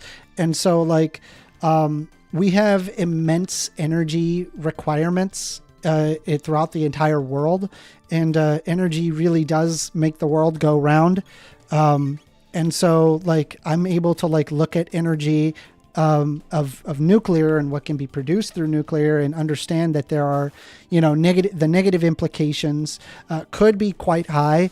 But it's also true that like we have better technology now than we did in the 1960s. And I think we could get, very clean energy with a well-regulated industry through nuclear. Yeah, I think it could solve the problem. The thing with nuclear, in my opinion, is that it's first of all, it's quite expensive. Yep. And second, That's I'm why not you need against government to do it. keeping them running. Like for example, here in Germany, they closed them down quite early now, which was a little bit stupid in my opinion. They should have left them on longer. I liked some of the new developments in there's, I think it was from Denmark, and startup that once I forgot the naming, how it's called. So basically, they use the waste material that's left over from the normal nuclear plants and can use that. And they downsized it, like they plan to have like. I have no idea why people modules. think nuclear waste is like a big giant problem. It's not. Like the amount of waste that we're putting into into solar and wind is so much higher than nuclear. It's not even close. And like the way that we can just like deal with the nuclear waste is what we're currently doing, which is we put them into a giant cylinder and then we fill that with concrete, and then that's like barrier it off into like a barrel. Like a lot of people think that like a radioactive material, it's a bunch of green ooze, but it's not. It's a literal block of concrete. All you have to do is just dig a borehole nice and deep, and you just throw the thing down there. And when that becomes full, you just bury it, and then you make another borehole. There you go. We're good indefinitely. Yeah, I definitely agree with you that it's not as dangerous as it's portrayed in general. Air pollution is much worse of a problem than nuclear, in any way, in any form.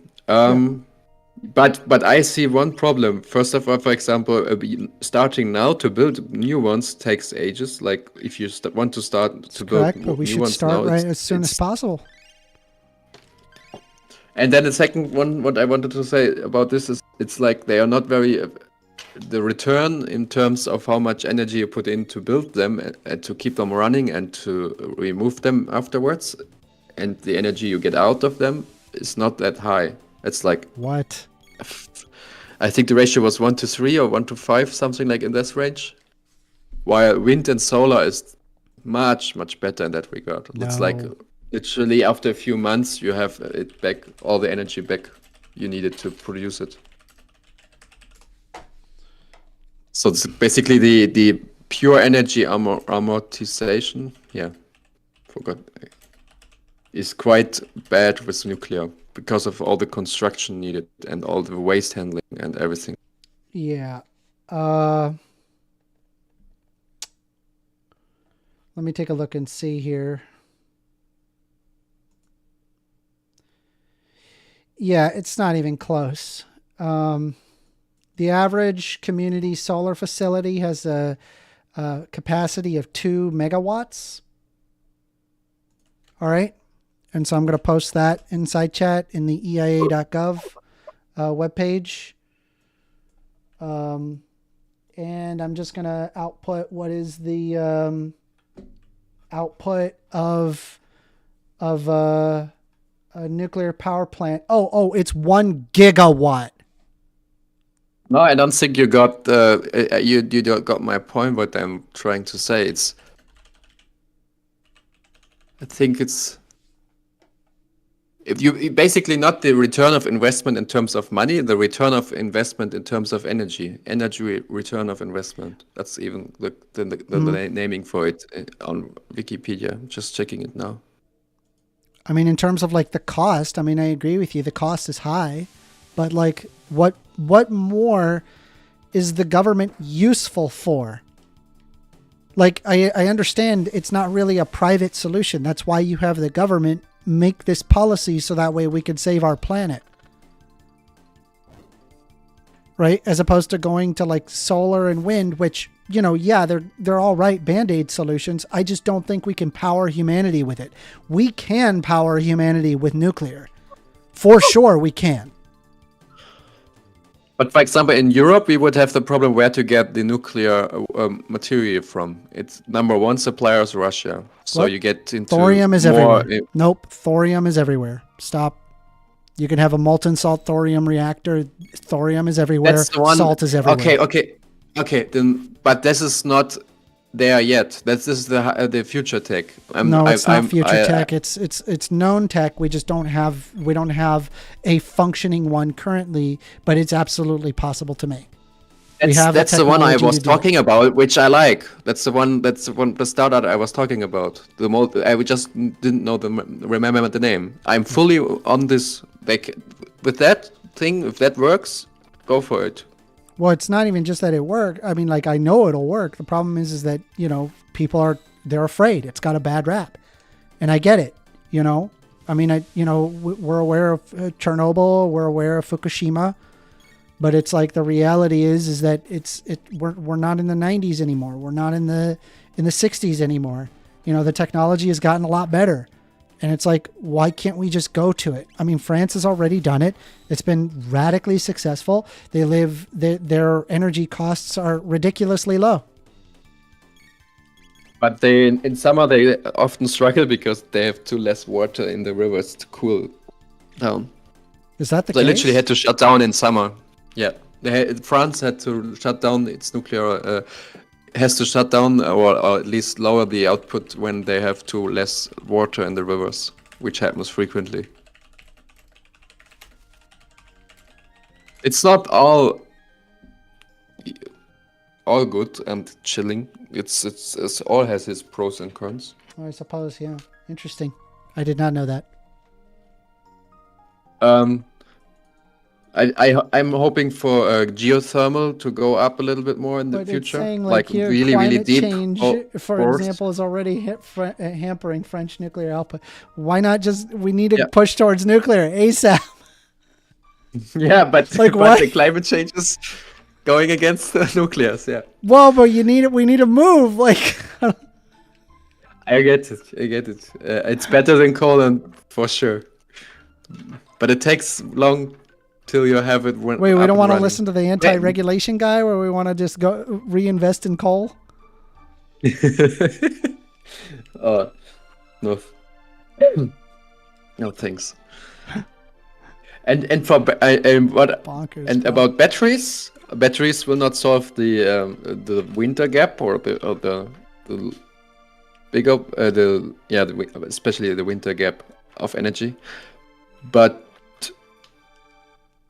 I think there was a study saying that literally nearly every country, if you're not too much further north, would work well with just batteries, wind and solar, as long as you have like 3 to 4 times the capacity built you actually need.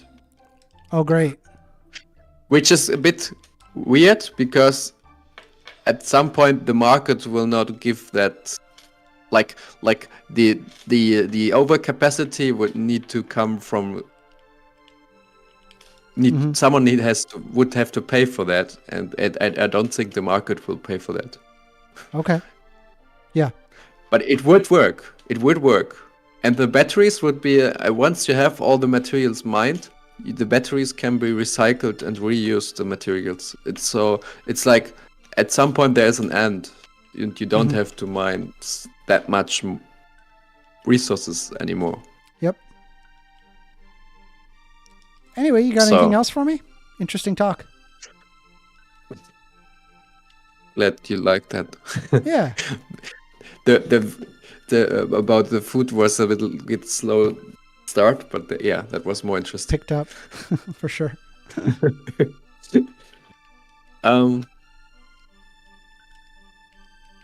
Nothing I can come up with now. Sounds good, man. It was good talking to you. Yeah, same. You'll likely see a video. I'll let you know. I'll ping you. Okay? Whatever. All right. Cheers. Good talk.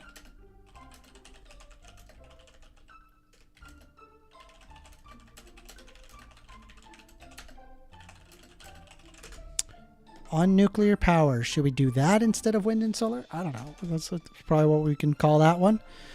All right, we're going to move on to our next guest here. We've got Teabag, who is been patiently waiting. You're next, Void. Teabag, come on up. Cheers, mate. How you doing? How you doing, Teabag? I'm doing not too bad. How you doing? What I was just did you listening want to talk about? I was just listening actually more patiently to what the previous conversations were actually more, and Oh, with the food. yeah, not just the food, but So what do both you the think food and the about nuclear that? power point. So I was more thinking about the nuclear power point. Oh, The issue okay. is that number one, the nuclear power. What things people don't understand is that, particularly with the UK is actually the world's number 1 producer of plutonium. So this idea that, you know, the UK has like the inability. The UK could easily reuse its actual facilities to actually produce a shit ton of power. The fact of the matter is, we are not doing it because we are using our facilities to make a particular element which can only be produced through developmental processes. Because you can't make plutonium naturally; it has to be produced secondary. Because it requires actual development. Mhm. Because you can't find plutonium naturally. So we absolutely could produce a shit ton of power Mhm. ourselves. The point is, we are not doing that for our own purposes. Secondly, the UK actually buys power from France through the actual nuclear power grid of France. France produces so much power, they're selling power to us for cheap. I live next to the actual nuclear power exchange point, where they actually sell power to us. Giant power line, effectively. So this idea that, you know, that we're not doing these things. No, we're absolutely buying power from France. If we want to go back to the food point, even earlier, you're making even further at this point. I don't know if you remember. B12 was directly developed from the actual process of actually dissolving actual animal matter actually in the gut biome.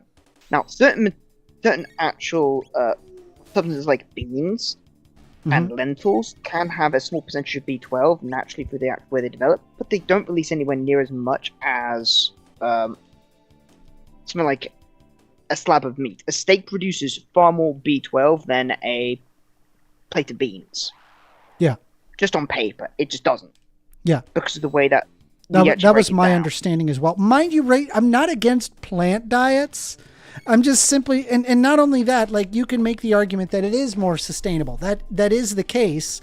But I just think you need to supplement, right? It's important to know that it can be dangerous to do a diet like that, right? Without supplementation. I would argue it's not sustainable because how much water do you need to actually make enough beans to get enough beans to actually make a sustainable amount of B12?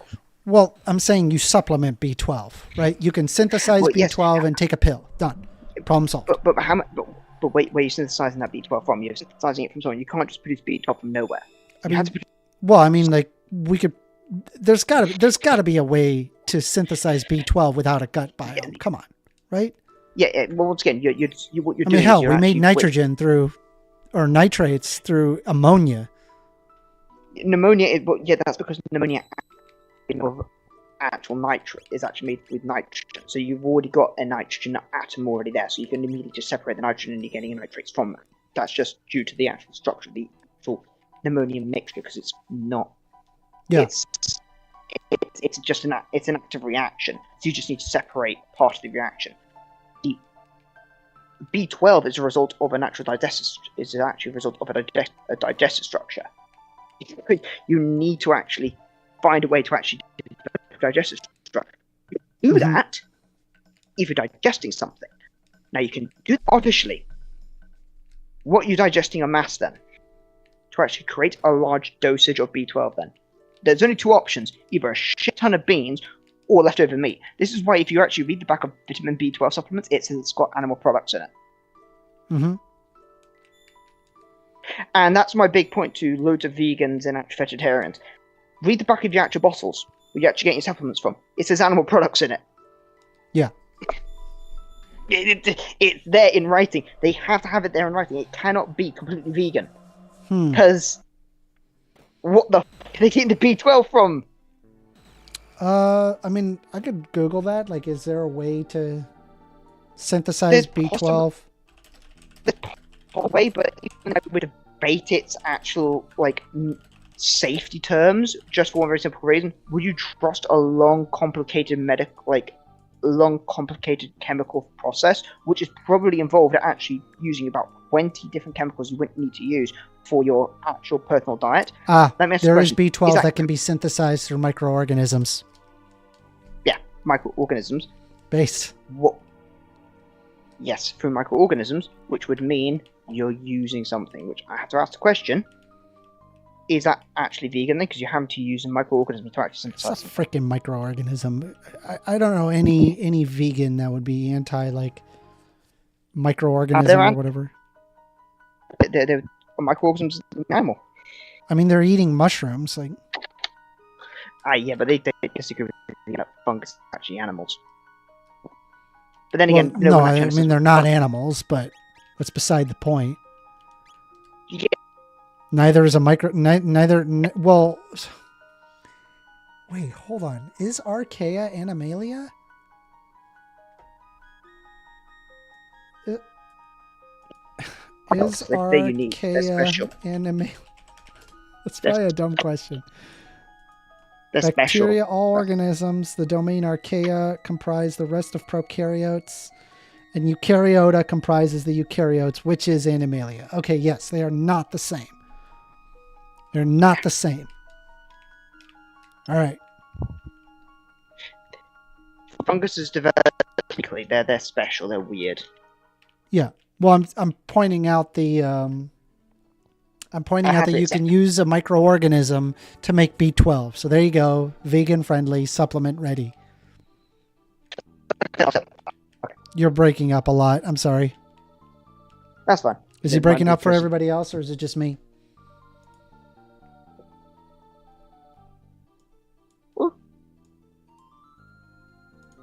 I'll be better now. Yeah. Am I better? I think so. Okay, there we go. It's outside. So, I was using the tree. yeah. Well, you got anything else for me? What do you think? Well, I mean, mate, you and I have had many great rants previously in the past. Oh, we sure have. Sure have. Oh, yeah. How long have we known each other now? At least for years. Yeah, but a couple of years. Yeah.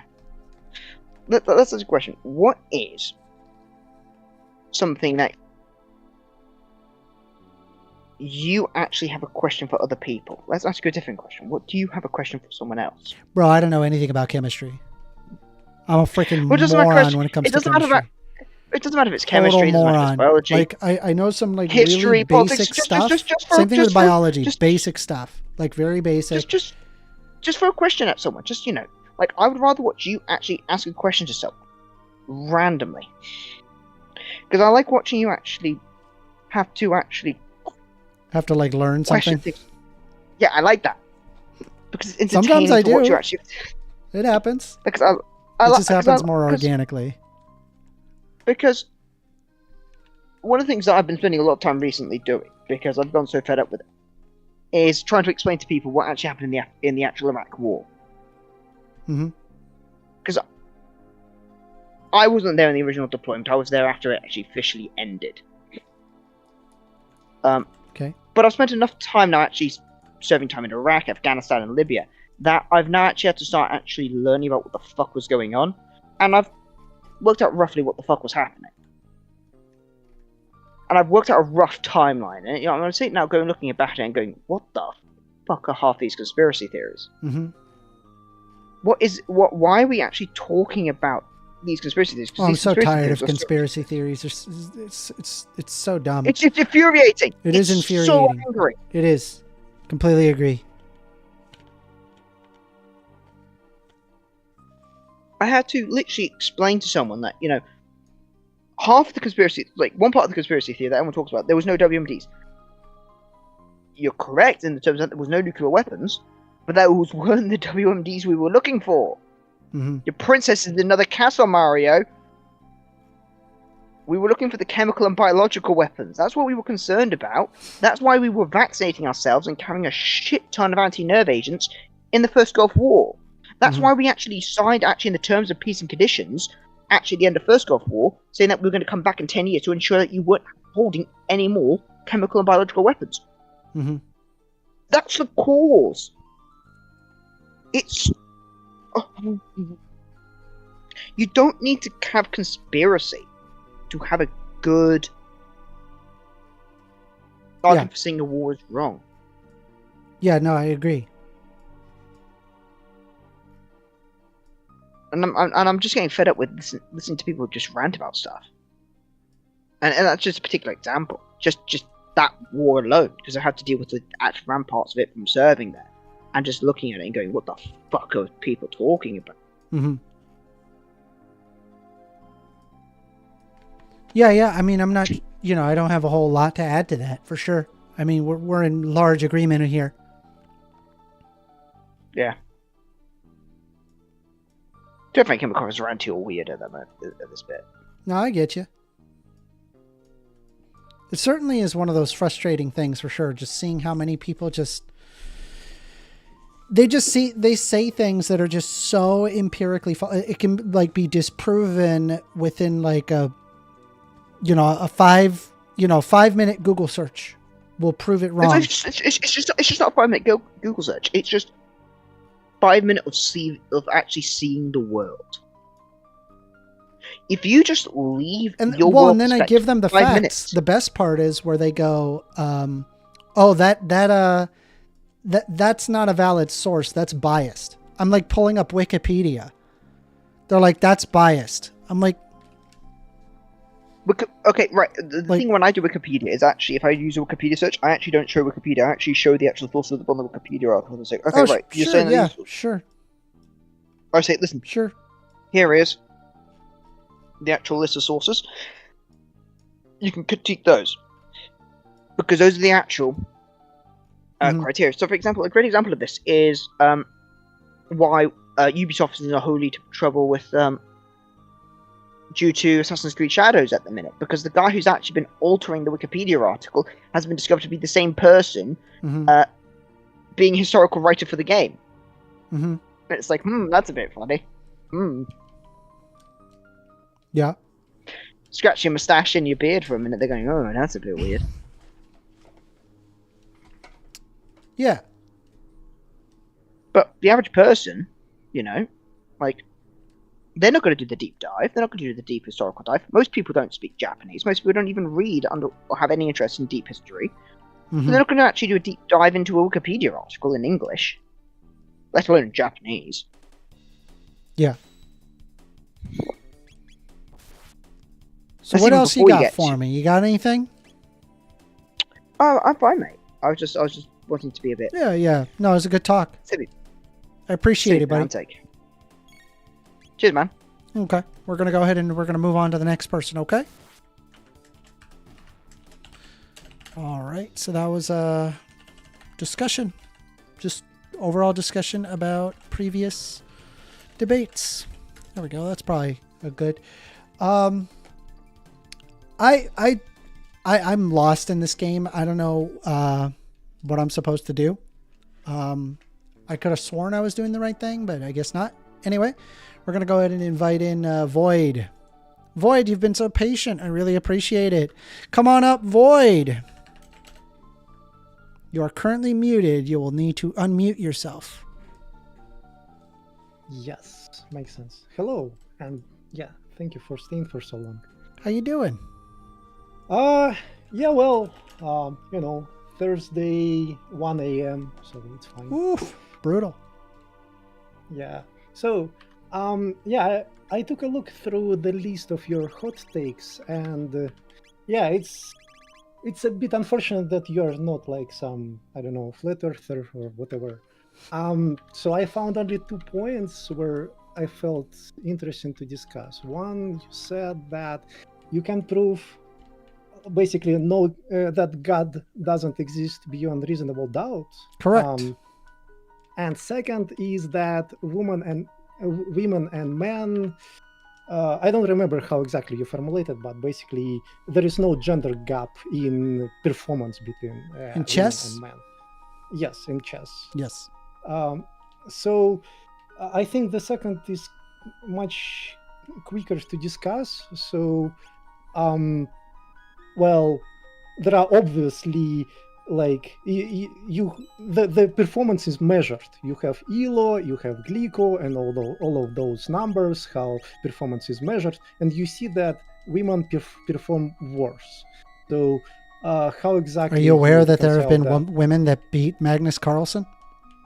Yeah, but okay, so a lot of men beat Magnus Carlsen, but at Yeah. average, if you see, if you look at That like would at the be an indicator performance that there's at elo, no inherent thing in the brain that causes them to be worse at chess. it Because could somebody be can anything. be It just could as good as Magnus Carlsen.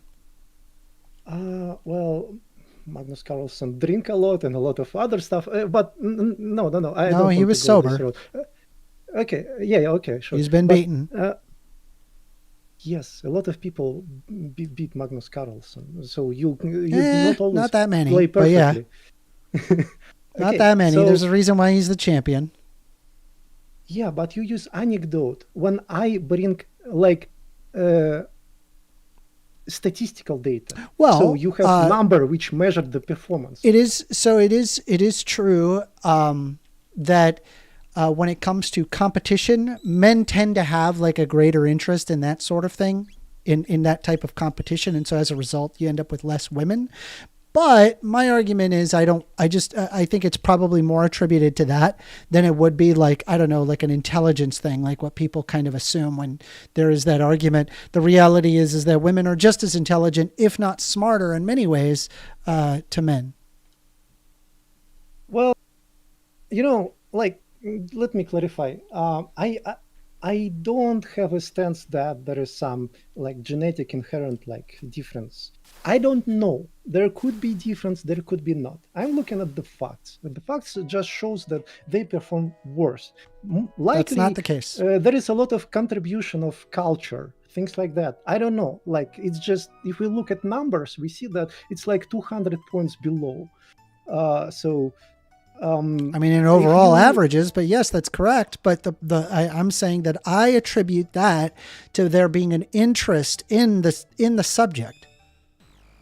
Yeah, it could be, but in this case, first, I think you need to reformulate your hot take, because I think right now No, because they could be just as good as men in chess. They can be, and they have been. You don't know. You don't know. No, I do know. I can observe that. So, okay. So, do you win a game or lose? Depends on like your like base level, how you play, on some bit of luck, and just some like your state of mind in this specific moment. So basically, if you play against Magnus Carlsen, you can have, you may have, sorry for my English, by the way, like luck on your side, and you have like bad mental state during this specific game in the mind of Magnus Carlsen, and so on. So, like, if you beat once Magnus Carlsen, it doesn't mean that you is as good as Magnus Carlsen. It only means that you beat him once, and that's it. Like, you need to look at like statistical data more than at anecdotes. Okay. Do you think that there's anything inherent about women being not as good at chess? I have no idea. Like, and I don't care personally. Like, I just okay. Well, my argument is that I think they're the same. How do you know that? Because I can see instances where people can beat the best players in the world who are male. Yeah, but it doesn't prove that. Yes, it does. Again, you prioritize anecdote over statistics. You prioritize. I am aware of the statistics, and I've explained how the statistics are the way they are.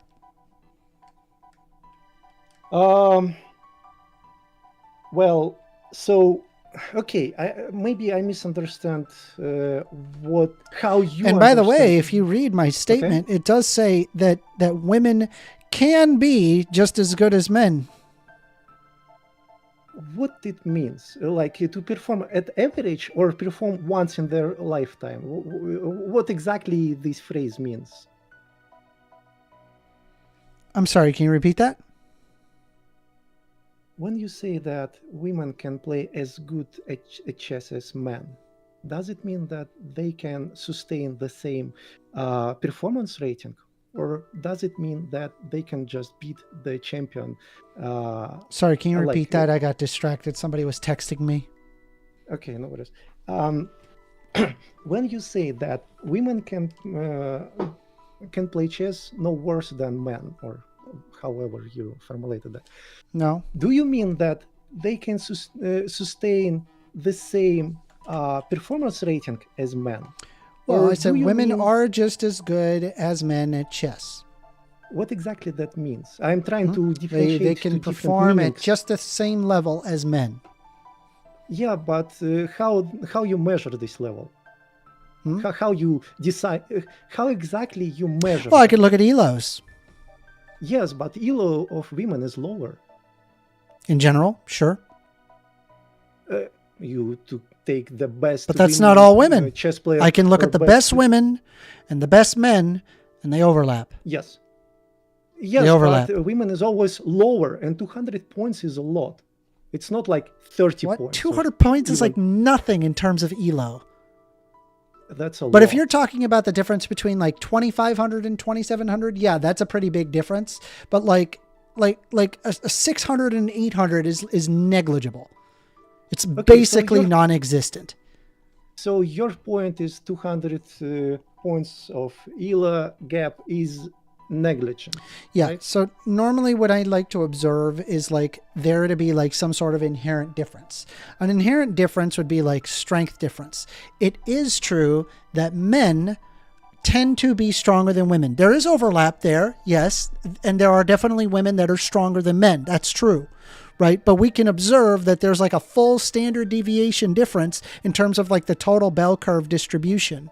Now, when it comes to the ends of those distribution, the end of the distribution does not connect with men, right, in terms of physical strength. However, that is not the case for chess.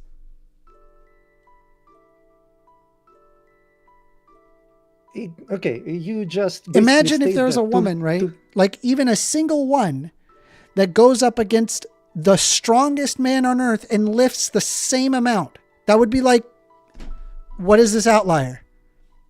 Can women the really be difference as is- strong as men? That would be like, yeah, that would actually prove that, yeah, women can be just as strong as men. And so when I point out that there is, in fact, women that can beat the best player in the world, women are just as good as men at chess. The difference is lower in chess. That's true. You basically just saying But that much the lower, difference is low much enough lower. In to fact, I say would even that argue it's it equal. overlaps. Okay, could you just say yes or no? So, do you basically state that the difference in ELO is negligent? I'm sorry, the difference? Yeah, I mean, I think Is like if you're towards the tail negligible. end, it's pretty substantial. But if you're like around the middle, it's 200 is like nothing. Yeah, okay, we talk about like top players. 200 is a lot there. And you state that this is basically negligible, right? Mm-hmm. This is your claim. If yes, yeah. I won't argue with that. It's just it's an opinion. I can understand that opinion. I disagree, but I don't think it's worth. What do you think that what do you think that the reason why, right? Like, because I know, like for example, if we look at the top 100, it's mostly men. I won't disagree with that. Well, I have few hypotheses. First, we have much less women players, so we have like lower chance to get a champion among this data set. This could be one contribution. Another is men are generally more competitive. I don't know, maybe because of culture, maybe because of our hormones or whatever. I don't know. Like, it's just kind of a Yes, behavior that is in fact what researchers found. So that means under that basis, women can be just as good as men at chess. Because it's just Well, like if you- a level of interest, not a level of like intellectual inability. If you basically create the same hormones in women and put them in the same for God's sake, socialization process as men, then maybe, I'm not completely sure, but I guess the gap will be reduced drastically. Uh, okay, if that's your claim, then I guess I agree with that. Okay, cool. About God, I don't know, like when I was at university we had like philosophy there, and it was kind of a common knowledge that you cannot reasonably prove existence or non-existence of God. It's like transcendental or whatever. So I was curious to hear how exactly you can, what exactly is your proof beyond reasonable doubt? Yep. That God doesn't exist. Yep, I've got a syllogism. Give me a moment while I pull it up. Okay.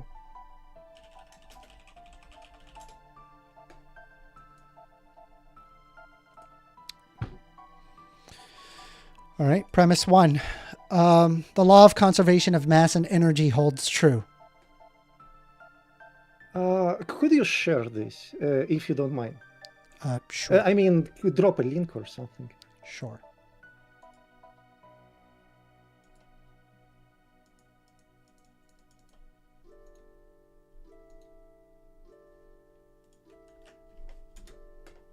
Okay, thank you.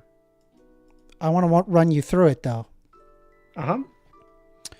So premise 1 is the law of conservation of mass and energy holds true. Do you agree with that? Like if we talk about God, then No. I need to add a No, caveat here. no, nowhere close there. We're just talking about a premise. Simple premise, not God. Again, this The law of conservation of mass and energy holds true. It's contextual. If you Nope. like, This is a talk very about this specific low level- definition with a very, very specific explanation. The law of conservation of mass and energy holds true. Okay, in human observable universe, yes. Correct. Premise 2. Work is the displacement of energy through the application of force along a displacement. That's the physics definition of work. Do you understand what that means, what I said? No, what is work? I just struggling with English. Few seconds. You're Okay. transferring your energy to like a vessel. Yeah, and then okay, the okay, energy thank is now transferred over. That's what work is. So like you pulling something, pushing something, pouring energy into something it causes work. I understand. I needed to parse the sentence. Yeah, application of force. I agree. Yes. Yep. All right, so premise 3. For energy to be transferred, it must come from somewhere. Okay, yes. Okay. Premise 4. If God enacts miracles, he would be able to perform work independently of the universe. Do you agree with that? It's arguable. Like you Well, can I'm influence operating under the universe- assumption that perhaps a God does exist. And should this God exist, I would imagine it would be all-powerful, because I've never heard anybody say that God is not all-powerful. And so therefore, I can say God enacts miracles. He would be able to perform work, as in the displacement of energy, independent of the universe. Right? He wouldn't need to draw it from anywhere. He is an infinite well of energy. Okay, if we say that he's omnipotent or whatever, yeah, I guess from this assumption, they or he can do that. I'm Yep. just saying that it's not the only way to enact miracles. Great. So premise 5, if God can break the law of conservation of mass and energy, it contradicts the thousands of experiments supporting this law. Yes. Okay. Conclusion, and this is the first conclusion rather than the second. Therefore, it is not reasonable to assume God would break the law of conservation of mass and energy. Right? So we have no I indication. disagree with the conclusion. But, okay. I disagree with the conclusion. Why?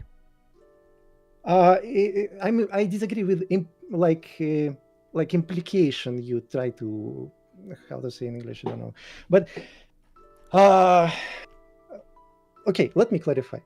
Ask a question. I mean, do you mean here in this conclusion that God cannot influence our universe without breaking the law of conservation of mass and energy? No, I'm saying it's possible. Okay. Yeah, but not reasonable. That's what you're saying, right? That's correct. So the conclusion being, it is not reasonable to assume that God would break the law of conservation of mass and energy. So that's within this universe. We've basically just tied down that it is not reasonable to assume that God interacts within this universe.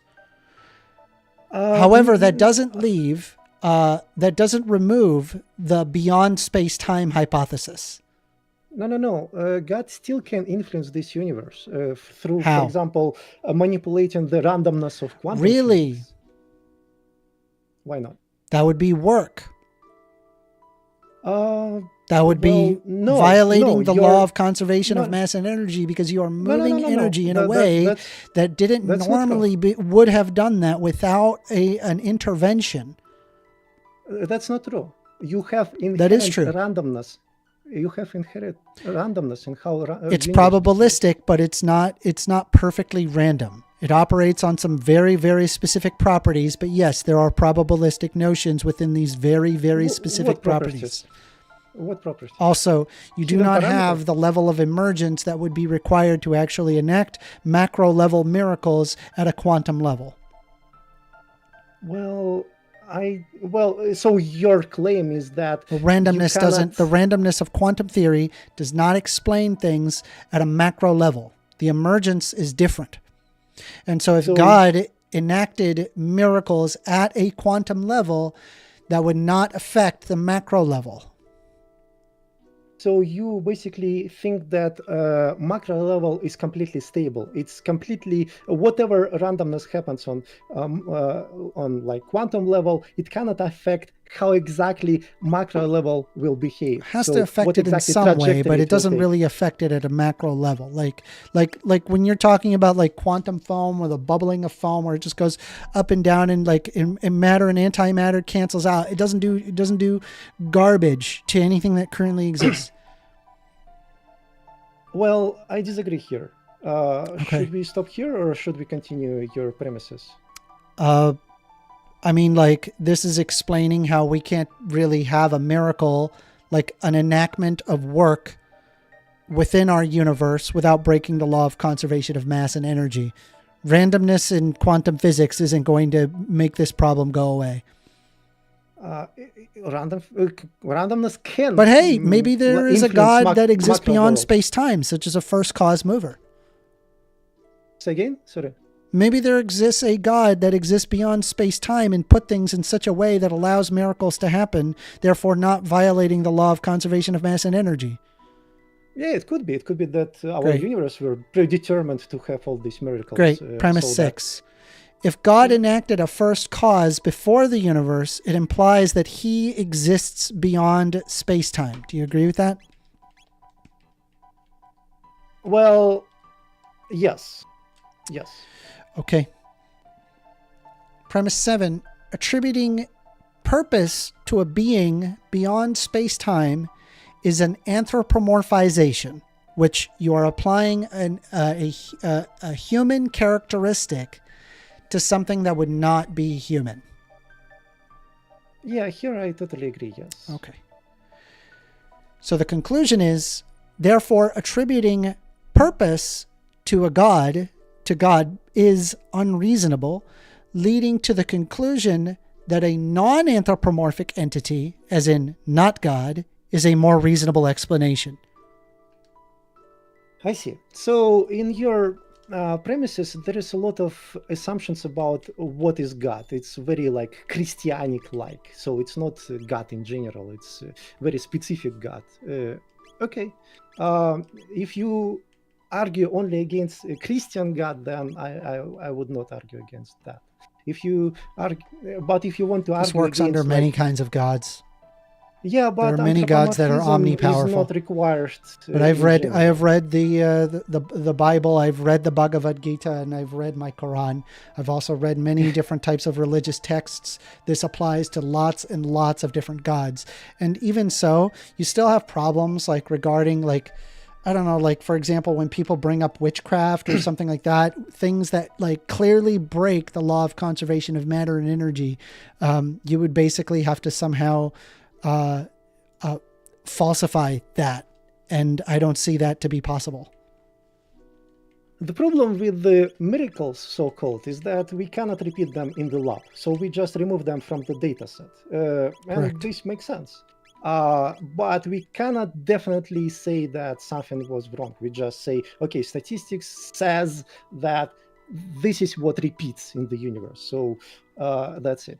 I am just saying that excluding miracles just So you're saying you through can't this you can't falsify a miracle then, is what you're saying? Yes.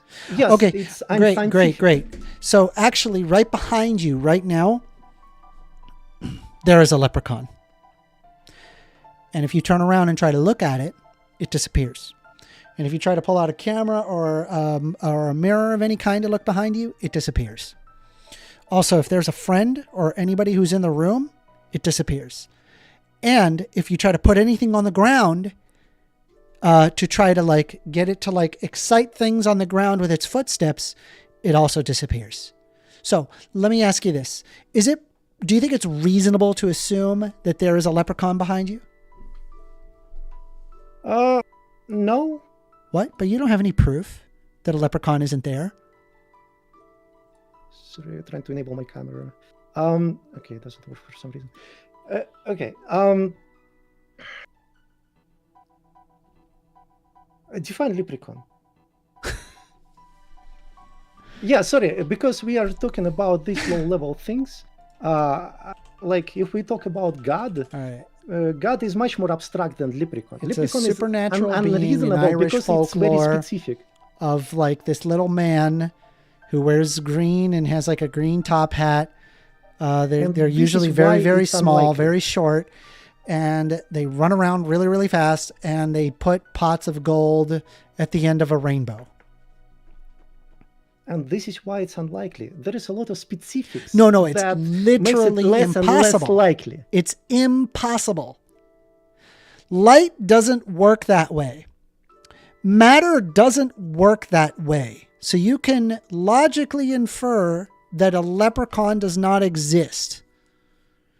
In the same best of our exact science way right now? that you cannot infer miracles exist. To the best knowledge we have right now, you're right. Well, But on the like best 100 knowledge years- that we have right now, leprechauns don't exist. Do you think, based on the knowledge that we have now, that it is reasonable to assume that there is a leprechaun behind you like I described? No, it's Exactly. But you cannot. It's yes, not reasonable. First of all, this is leprechaun. It's not God. Leprechaun Really? Implies specifics. But that it's you that's are not it's you attributed that's to a making God. the proof argument that it is the lack of proof, therefore it must exist. But I just gave you an unfalsifiable claim, but you do not find that to be probable. So the very fact of something being an unfalsifiable claim doesn't haven't mean finished. therefore it must exist or that it's probable that it exists. In fact, the exact opposite is the case. I haven't finished. And secondly, if we talk about these things, then we cannot. Okay, I forgot my thought. There is a lot of models of how we perceive universe. It could be like Boltzmann brain or whatever.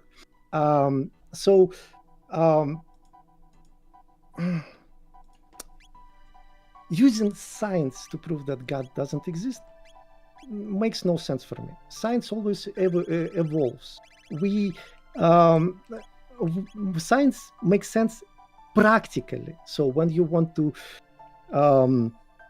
organize your own experiences, you want to find consistency in these experiences, then yes. But using our current knowledge that was very different 100 years ago, or even 200 years ago, we believed in ether theory. We didn't know about quantum physics. We thought that universe is completely deterministic and so on. Like it was very, very like recently. You cannot use this kind of knowledge to beyond reasonable doubt reject something so sophisticated as God. But I did. And Okay. you saying, "Oh, it's too complicated to understand," is not an argument. I'm saying that you Right? use. I presented you a use- very strong argument, and secondly, why would you place an anthropomorphization upon God? I agree. This is stupid. Nobody should do that. But if you, Okay, for but example, read everybody the does ancient that. Greeks. No, if you read, for example, ancient Greeks, like 500 years BC, there was a phrase, I think in Elean school of philosophy or something. I don't remember exactly. God is spherical because sphere is ideal, or perfect. Not everybody says that God is anthropomorphic. Well, what about you? I'm atheist. You're an atheist. Okay. But agnostic basically. I don't see any use in God, so it only brings confusion into mind, inconsistencies that you need to deal with all your life. So practically speaking, it's much more useful to be atheist. Like your brain has less mess inside. Well, good talk. You got anything else for me? We still haven't discussed the miracles through quantum effects, but if you want, we can finish here, of course. Up to you. I understand you're saying that it's impossible to have macro effects through quantum randomness, right? I'm saying that wouldn't be the cause of miracles. That doesn't make any sense. Why? Because it doesn't I don't affect get it. things at a macro level like what you're thinking. It does. It would have to be like a sudden, and then even on top of that, assume it does happen at a micro scale that then affects the macro scale. Great. That's measurable. We have no indication that has ever happened ever in any substantive study whatsoever, any experiment over hundreds of years. We have no indication that it exists, let alone the leprechaun behind you. If it exists, how exactly we can capture that in measurements? You would be able to measure an energy that is coming from somewhere that isn't within the closed system. No, you don't. My point is that it will not generate energy, sustainable energy, which will not disappear. Well, we would know the energy is coming from something that doesn't make sense. It'd be like, what is this? It is moving it in such a way that is physically impossible. There is always energy which doesn't make sense for us. No. This whole quantum form is like fluctuations of energy. No. You have like the right interpretation of quantum physics to explain where all these fluctuations come Are you from. aware of the experiments done by Antoine Lavoisier? Lavoisier. Mm-hmm. Tell me about that. It's the father of was it the modern chemistry? Experiments that were done to where they basically enacted different chemical reactions within closed systems, and then found that the weight was the exact same from when they first did the chemical reaction. I know this experiment, but for some reason in Russia they said it was experiment of Lomonosov. Okay, so what? Again, I'm not saying that energy appears. What you just said, the experiment, is about, I don't know the word in English, but it's, let me translate, something like heat,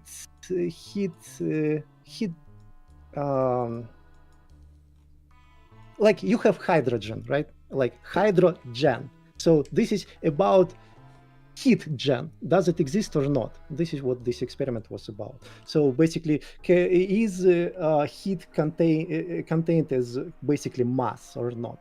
And initially they had vials, they heated them and saw that it becomes more heavy because of oxidation, but they didn't know about that.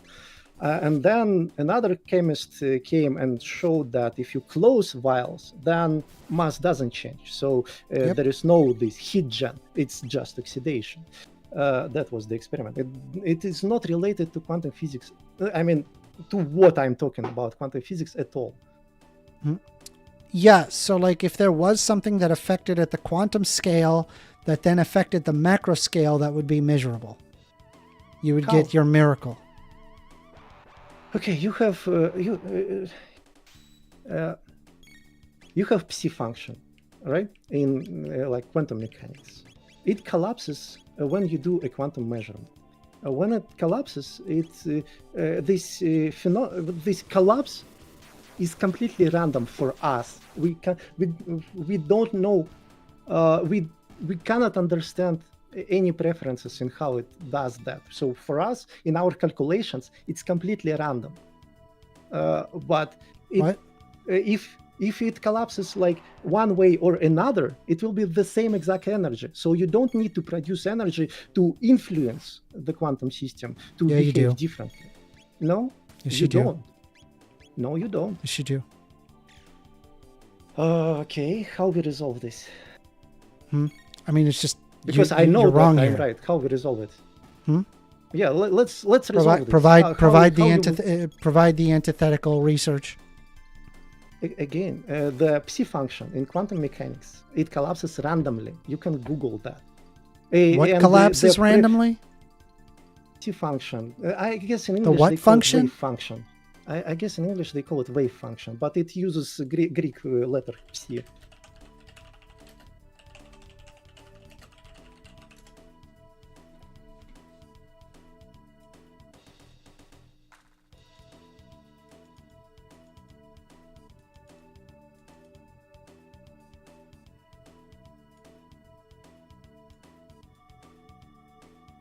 Okay. So So wave function collapse, also the reduction of the state vector, is fundamental concept that describes the transition of a wave function from a superposition of many states to a single observable state during measurement. Yes. This process is seemingly random but biphased or biased by probabilities it encodes, which implies the random collapse of an original wave function. So what's your issue? Yes. So my issue is, does this prove me wrong? Whatever how it collapses, it won't require. So it can collapse into different states. This doesn't break the law of conservation of mass and energy.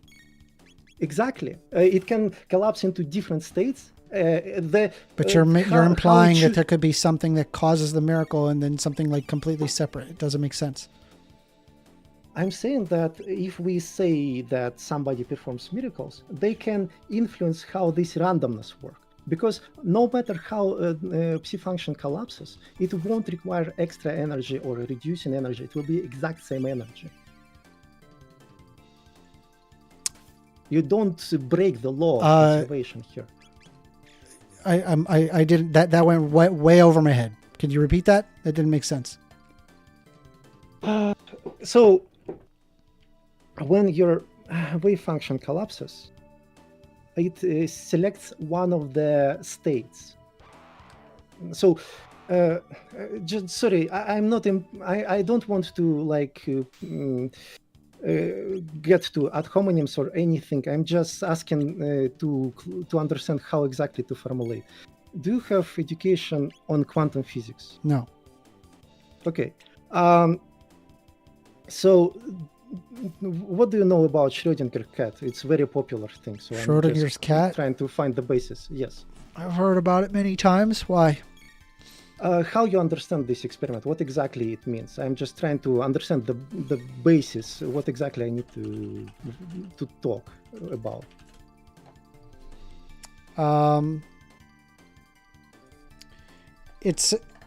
it's basically like going to be your demonstration of like two separate particles that can become one thing once it's observed, right? Well, basically, Schrödinger cat is a demonstration of macro scale miracle from quantum randomness, which doesn't break the conservation of energy and mass. So basically, there is some inherent randomness in our universe, which we cannot understand. We don't comprehend it right now with our current knowledge. Well, it's not even that we don't comprehend it; it's that it is that way. No, we don't. It's not like a lack of inability to measure it. It's measurably random. Like the concept of quantum physics is probabilistic in notion. We have different models of physics which can explain this randomness, but we cannot prove any of these models. We just don't know what exactly is going on. If for practical sake, we just say, okay, it's completely random, we don't know. We proved that a hidden parameter doesn't exist. Yes, so it's not like a particle has some internal like mass but not mass something else that makes this behavior. We proved that is not a correct model, but we haven't disproved a bunch of other models explaining this randomness. So you have randomness in string theory, like you have randomness even in Wolfram. I don't know what you're model. banging up on. None of this tackles my syllogism. None of this tackles the situation. I'm just explaining that you can perform miracles without breaking Nope, conservation. that would be energy that would apply within a macro scale, which would be observable. This is exactly what I'm trying to explain, that it is not true. You can influence universe without introducing or reducing energy. You cannot.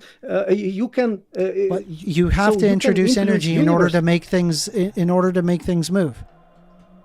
This is correct only in classical mechanics. In quantum mechanics, that is also true in quantum mechanics. No, it's a false yes, it statement. is. For God's sake. Okay, sorry. I'm getting emotional. I need to calm down. Okay. Do you know about quantum entanglement? What do you think about? Can you open just right now on Wiki quantum entanglement and explain me how this happens? Quantum entanglement is a bizarre, counterintuitive phenomenon that explains how two subatomic particles can be intimately linked with each other, even if separated by billions of light years of space. Yeah, you measure one particle, and somehow another particle gets another state. It was in a superposition, and superposition collapsed, and then it got a specific state. How that happens without applying a force to another particle? I don't know. This is a well-proven fact in physics. Yeah, I don't know. Okay. Okay. Can I just ask you to accept some things I'm gonna say? But just if you think that I know that quantum entanglement somehow breaks conservation laws, it doesn't. Exactly. You can influence. So this isn't a gotcha. A few light years away from you without applying force on it. So but you don't need force. No. To Again, the conservation laws are perfect, or work perfectly within entangled particles. Exactly. That's what I am saying. I am saying. Okay, they are governed by that. That's literally what my syllogism is arguing. No, your syllogism is arguing that you cannot influence on the universe without applying a force. I am demonstrating you that you can influence universe without breaking the law. Yeah, so you move law. one of them and then the other one moves. All right, great, amazing. That all works within the conservation laws. Schrödinger cat is a better example. So you have randomness in decay of atoms, and this manifests into two very different scenarios on macro level. While you don't need to apply any force or any energy to make a selection between these two scenarios. So you get two different scenarios without applying energy. This is just quantum randomness. If God can that influence again this, doesn't break the law of conservation of mass and energy. Exactly. That's my point. That's my point, that it doesn't break. So the that law. doesn't break my syllogism at all. It breaks because No. God can influence universe through this randomness without. There is breaking no the law. indication of that. How And are there you is an no indication atheist? otherwise. You do the statement that you can prove that God doesn't How are exist you an beyond reasonable atheist? doubt. Sorry? How are you an atheist? Well, I'm agnostic. That would And be I'm under showing the you umbrella why. of atheism. Yes, yes. Why are you I'm assuming just- God exists here? I'm assuming that you cannot prove that God doesn't exist. Well, I'm I just did saying that beyond a reasonable doubt, you haven't. You right? You So, I mean, assume- we can apply unreasonable doubt and No, play all no. of the unreasonable doubts as possible, but I already no. proved that it is unreasonable to operate under these assumptions. Again, your And bringing up presumptions- Schrodinger's cat and conservation and the fact that there exists quantum entanglement does not remove the laws of conservation of matter, and so it doesn't break my syllogism. Okay, your syllogism is basically, as I understand, a part of your logic is that to influence our universe, God needs to apply force. And when they apply force, they basically break the law of conservation of energy and mass. Mhm. What I'm saying is, yes, okay, you cannot break the law of conservation of energy and mass. Though this is arguable if we talk about God. But okay, I like this statement. Let's say yes, okay. The problem is you don't Continue need talking. To, I gotta use the bathroom, but keep going. Sorry, give me a sec. okay. I can't hear you the when you're headphones- talking, by the way. So okay, they're okay. wireless. Okay, so what I'm saying is you don't need to apply force. You can influence universe through other means. You can influence how randomness work. And unfortunately, our science is not developed enough yet to actually detect that. So if you want to say that manipulating randomness on quantum scale won't affect macro scale, then you have Schrödinger cat as a thought experiment to demonstrate otherwise. So again, the problem is in your like proof of God non-existence, you require to manipulate universe only through applying force. You are not required to do that. You can manipulate the universe through other means. That's the problem.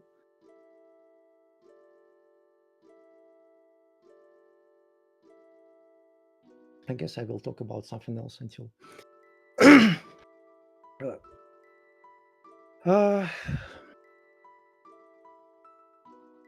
Quantum physics is very counterintuitive. There is these things like quantum eraser, for example. It's completely insane. If somebody's Yep, curious. none of that breaks People- any of the problems there with the syllogism. Not a single premise in the syllogism is broken by bringing up these things. Again, premise 4. If God enacts miracles, he would be able to perform work independently from of the universe. Correct? I'm saying he doesn't need to perform work to enact miracles.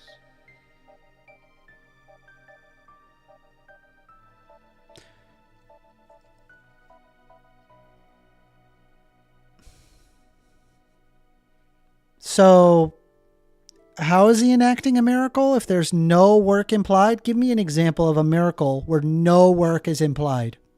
Schrödinger cat. You have two different scenarios. That's not a without- miracle. and- Okay. Perfectly explained phenomena that works within the law of conservation of mass. Yes, but you, let's say that this randomness in Schrödinger cat was decided by God, and God decided that the cat must die.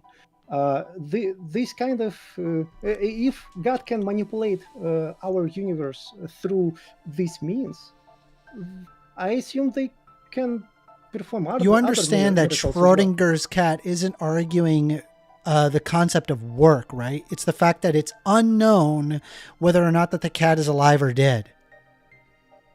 It's worse. First of all, again, you kind of reusing my stance. I'm saying that you don't need work. So this is my stance. But in Schrödinger cat, there is another problem also, that you have randomness, which defines macroscopic state.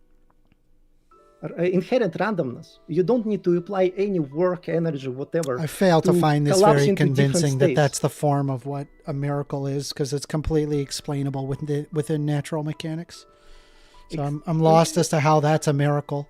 And I don't think that anybody would call that a miracle. Why not look at something like, I don't know, Jesus' resurrection? Isn't that a miracle? I doubt that happened. It again, it's Christian God. Christian God is boring. It's very unlikely. It is provable. Great. So do you think that it's not there's like a existing beyond being that reasonable doubt. created Yeah. the universe? This we don't know. This I asking, doubt do you you can think? prove. I don't think that. Do you think that it is either possible or impossible? I think it's possible. I think Okay, you can. so have if some it is recursive possible, entity. right? Uh-huh. It's possible that God created the universe with intention.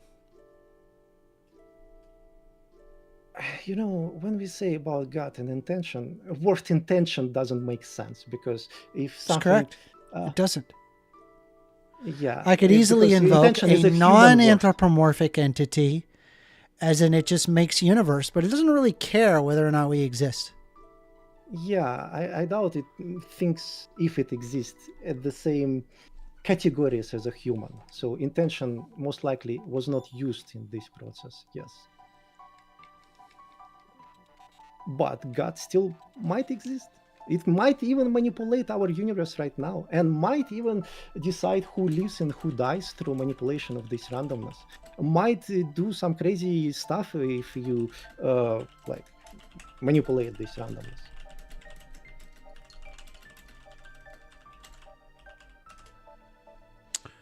You manipulated randomness like 1 year ago somewhere. It affected the whole life path of some person, and he suddenly saved a child from like drowning in a river because of because they decided to move to another town or whatnot. Like, you know, like you cannot prove otherwise, unfortunately.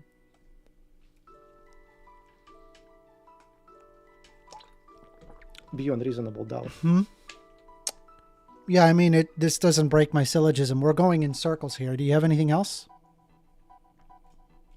Okay, I will just restate that again. Your requirement of work for God to enact miracles is your personal assumption. God, if God exists, it doesn't require to perform work to enact miracles. But if you Then go that from would those mean that premises, no miracle ever happened. no, it doesn't. Yeah, Again, it does, because that's what work is. You're displacing something. Like, you have to understand, cannot- like, even at the level of a single photon going from one location to another is work. Right? Yes, because any again, amount of any matter that ever shows up in the universe that would not normally be there would be a level of work beyond space-time that came into existence within space-time. Right? all you say is true if you think in terms of classical mechanics. But in quantum mechanics, you live in superposition of these. None of different those states. things change, even under quantum mechanics. Even operating under all of your unintuitive thoughts on this, such as Schrodinger's cat and the what was the other one, the quantum entanglement, you still have the same issue. Again, let me complete. I'll let you have the last word, but at this point we're going in circles and I killed the entire audience. Okay then. Have a nice evening. It's good talk. Okay, bye. Good talk. Ah, damn, bro. All right, let's see here. What do I... And God exists? Quantum entangle? Like, what do I call this? Jesus. I don't even know what to call it.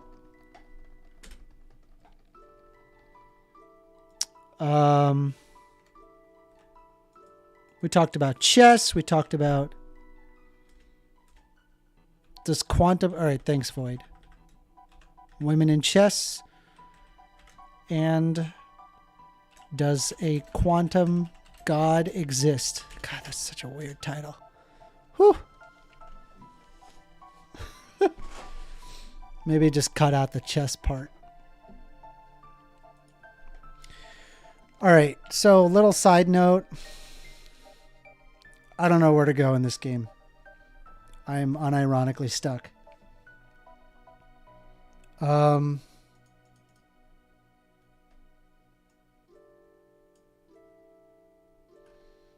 could have sworn that I'm supposed to talk to Melchior. How to get the broken Masamune, I think.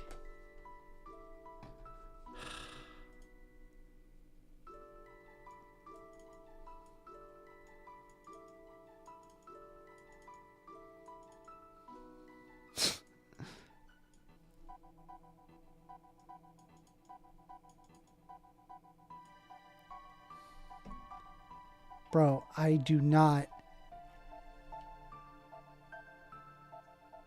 I unironically don't know where to go. Give me a second. Hold on.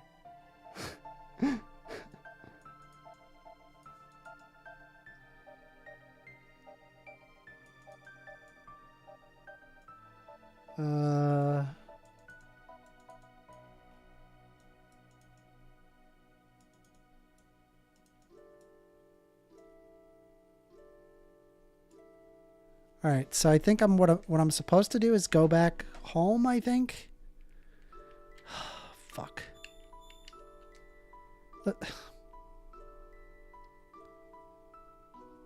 Do I go to Medina Village or Lean Square? That's where we need to go. Let's go there.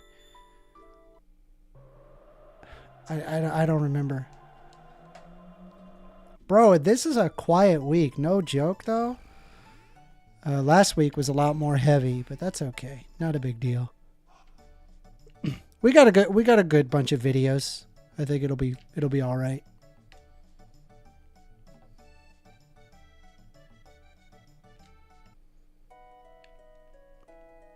Let's see, residence, Chrono's house. Okay. So talk to the mom. Is that it? That was it?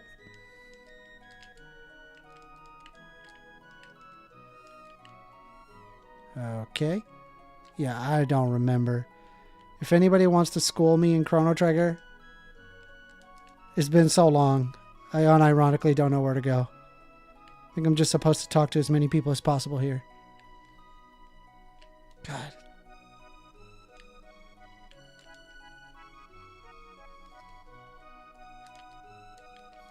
See here.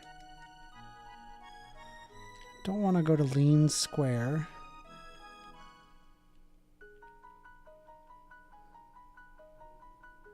Do I go to Poor?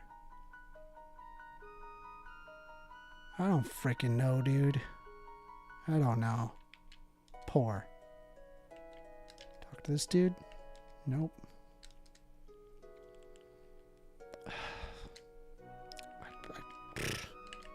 I don't know. Guys, I really don't know. Bye. Let's see. Anything good? Any of that good shit? Nope. No good shit.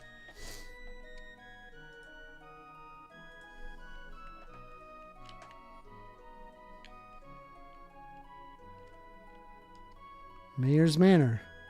Talk to this person? Looks like my mom. Just slipping away. Oh my. Okay. Oh, that's sad. So rich, I don't know what to do with it all.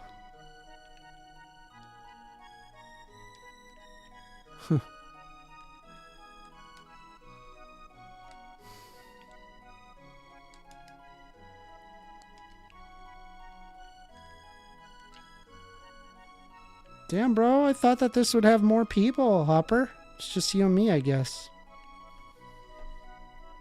I'll just bring you up.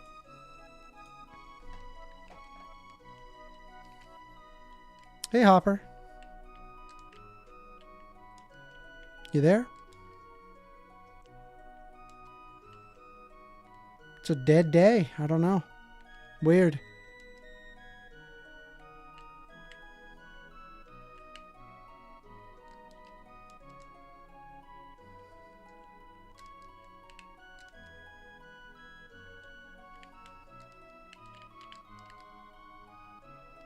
I thought more would show up today. I don't know.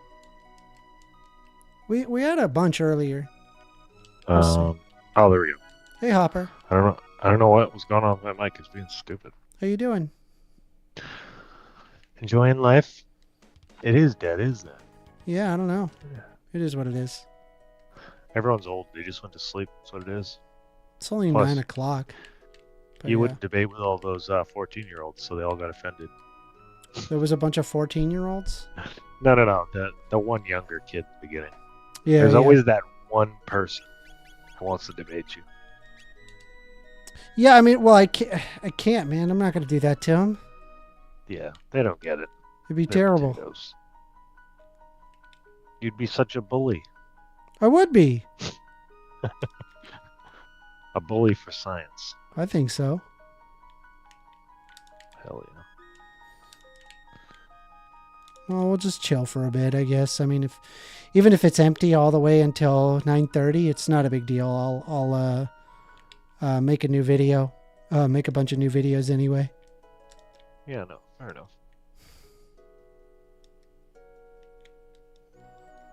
I remember playing these kind of games when I was younger. I don't know how you do it.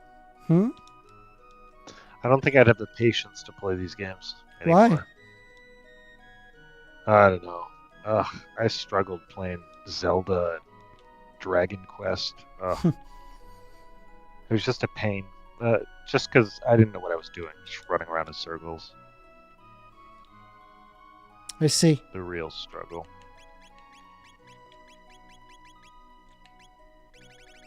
Is that guy a robot? Yep. That's cool.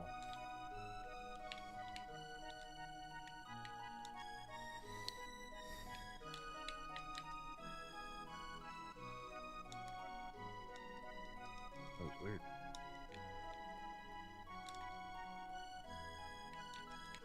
Oh, yeah, this is like the tutorial spot. Look like Hmm. Dragon Ball Z characters. Hmm? They look like they're from Dragon Ball Z. Yep, that's because the one it's kid made by does. Akira Toriyama. Oh. Well, there you go. Mm-hmm. Does he make Dragon Quest as well? Yep. Oh. He's dead now. Oh, yeah. Oh, I saw that. Hello, Honk. Welcome to the stage, or to the audience. Very, very quiet day today. I don't know. We scared everybody off.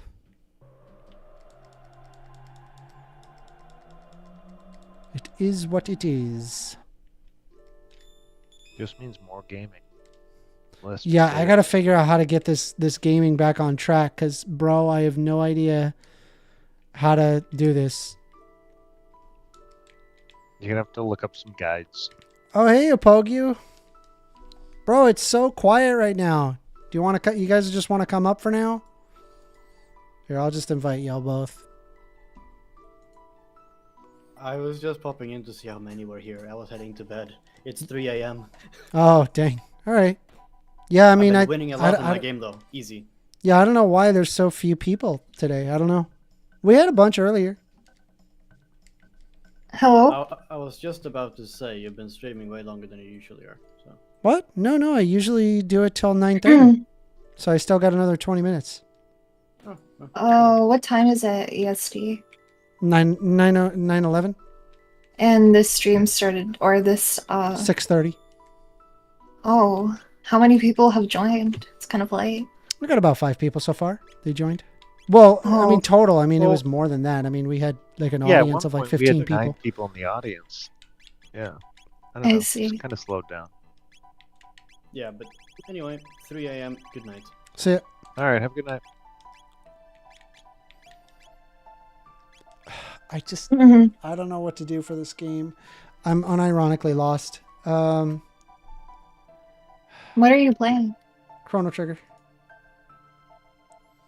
I'm lost. I don't know where to go. Rage quit.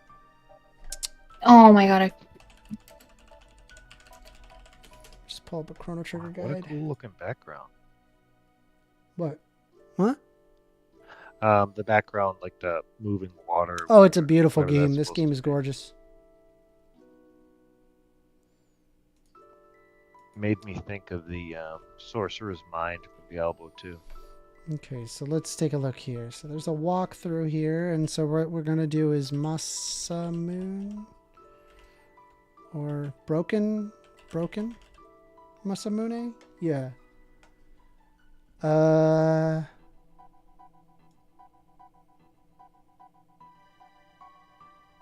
Kid. Hold on.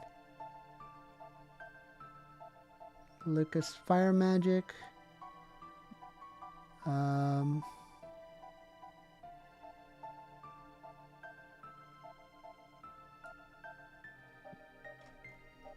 What? Sorry, just give me a sec. I'm trying to figure out where I need to go. No, you're good.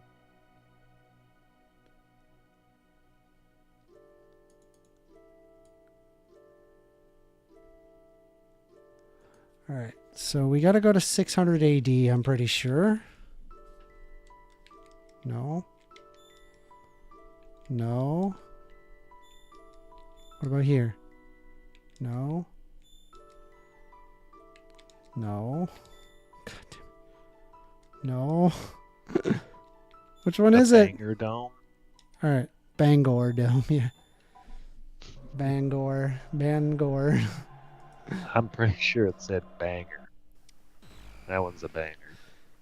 Says here we got Mm. someone says, "Let me see what Amenda is saying," and then he says, "Okay, that's enough." Damn, bro, brutal. No love, no love. I think I gotta go to poor. I think we'll get over there. We'll make it there. So, what'd you guys do today? Anything cool? Any of the good stuff? No. Hmm. No, I tried to get a haircut, but I didn't feel like waiting an hour in line, so I just did laundry instead. Mm-hmm. Nothing too cool though. I don't even know what I did today. Where have I been? I was stuck on some Oh. task at work. It just took forever. It was horrendous. I don't want to talk about it. It sucked. I was like, this sucks. Oh my god. It was brutal. Are you streaming Yeah. on what, Twitch? YouTube. YouTube. YouTube? Oh, Don't I worry. see. There's really not much of an audience right now. It's just sad, but it I is what it is. see. Bro, I was streaming on Twitch like 5 minutes before this, Oh yeah? but it was for You get a I was lot of playing viewers? Siege. No, No. nuh-uh. I just do it for fun. Sometimes there's like 2 or 3 people in chat. Yeah. That's great. Always fun to like have like people reacting to your stuff.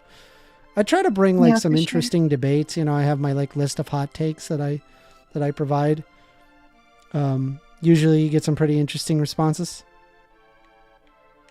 So you usually debate while playing, or Yeah. you mainly just do debates? Yeah. I'll debate people while playing a game. Yeah. That's crazy. That's actually really impressive. Is it? I feel like that's impressive. I I can think so. barely even just like debate while focusing. There's certain games where it's like, oh man, that's really hard to do. Yeah. Yeah. I feel like that would be impossible with like Siege, like any FPS. I feel like I would be too Too into? focused. That's interesting. Like with an FPS, I feel like I would do pretty well with. Speaking of FPSs, I really need to finish that Half-Life game, Black Me Mesa, too. and you too, especially you, Hopper, for sure. Yeah, I gotta finish my Half-Life game. Oh my god. Why? Which god? I just died. I died in the worst way possible in Siege. I'm still in the game. I need to know, like, where's poor? Is it here? Do I gotta? No. Market. Is there anything good here? Whoa! Look how good that suit is. Heck yeah. Did I just buy 7? I'm a freaking moron. Now everyone can wear them. I'm such an idiot. Did you really buy? 7 of them? Yes, I bought 7. What's wrong with you? Because I'm dumb. That is what it is. I just lost a ton of money. Oh, Because I sell it assume back. that- It's less money. yo, just hit the auto save. You're good. Or the auto load. Quick load. No. Just accept my fate. Hey, wait, you're emulating this, right? Just hit rewind up at the top. I won't tell anyone. It's fine. What's a shelter for? Oh, it's for like healing yourself when you're at like a save point. Oh shit, I saw something. Come here. What's that? Power tab. Alright. That's pretty sweet. Alright, I'm gonna go now. Have a nice stream, guys. Bye. All right, see you later. Bye-bye. We're almost done anyway. Well, yeah, I mean, you spent all that money. No money now.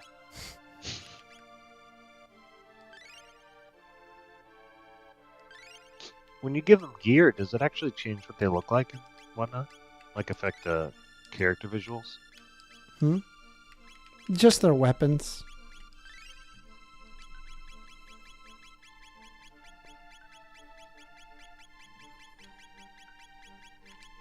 I think that does it. I need to figure out Tata's house. Screwed up. I screwed up. I made a mistake. How so? Where is the hero? Oh, there he is. I saw him. Hold on. There he is. There's that dick. Sure. I'll buy you a soda. That's not Richard, that's Toma. Show that Chief wanted. It's on some small island. I don't know which island. What should I do? Okay. It's on a small island.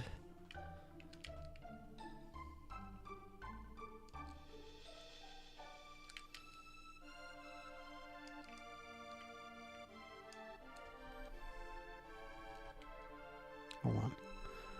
Away from the village. Oh my god, I didn't mean to hit yes.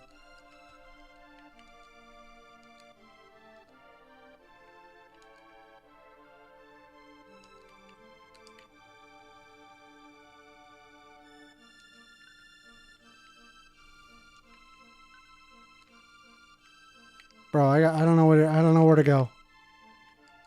I'm freaking I'm lost as hell, dude. Don't feel bad, so am I. I don't even know what the hell is going on.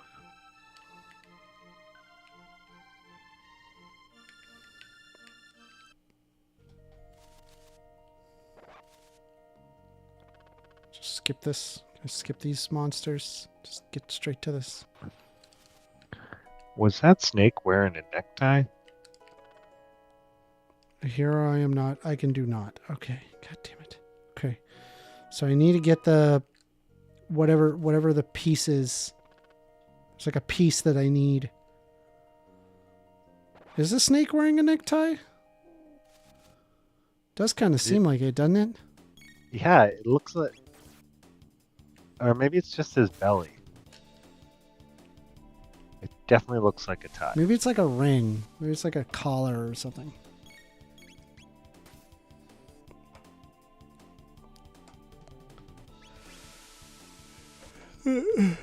A golden collar, maybe. I don't know. It's hard to say. Just imagine it. He's blue collar. He's wearing Got him. a blue shirt, button up, with a red tie. Yeah, maybe. He's actually on his way to work to feed his snake family. Yeah. And you're murdering them. There you go. Hello, Lucanus. Welcome to the audience. How you doing? Very quiet right now. It looks like we're winding down for the night, but you know, you're welcome to stick around for a bit till we close up shop. Unless, of course, if you want to get into a debate, we can do that as well.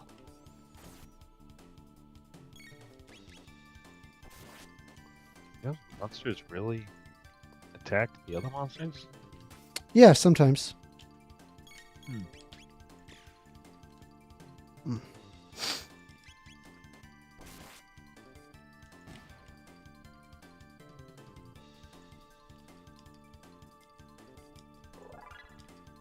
Luca's leveling up. That's good. Okay, so Tata. So just pour in. There's Tata's house. Let's see here. My son's the legendary hero. Okay. What can we find? What can we learn? What? I don't remember what to do. I could have sworn that what I'm supposed to do is talk to Melchior in 1000 AD, but I mean, it just doesn't appear to be the case.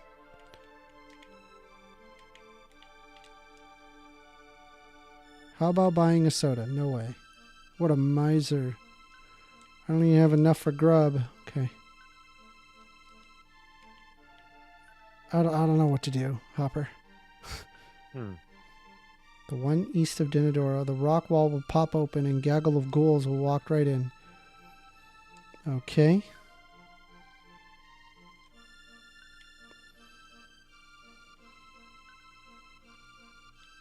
What the house in the middle of nowhere?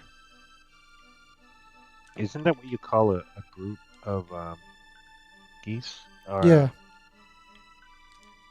Is it goose? A gaggle of geese?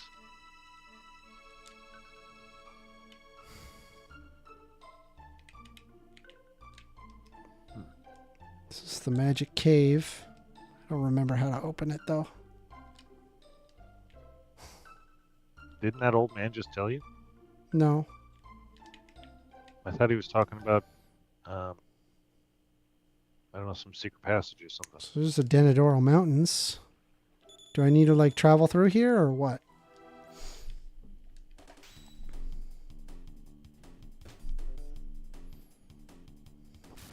Do I need to travel through here? Wow, that hit hard. Holy crap.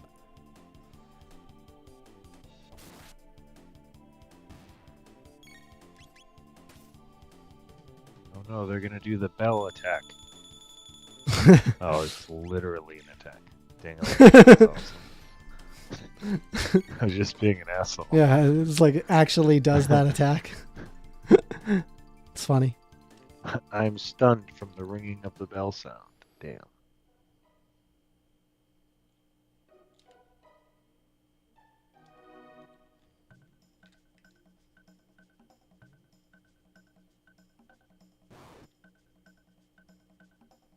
Ha!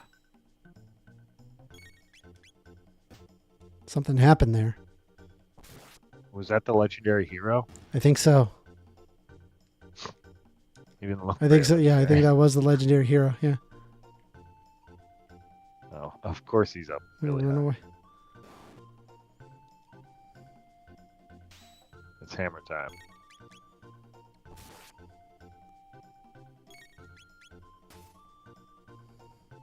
Oh shoot, we need to do magic.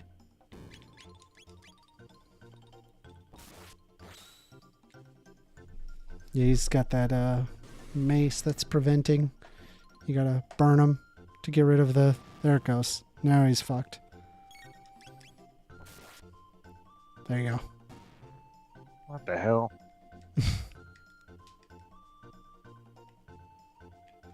let's get this kid.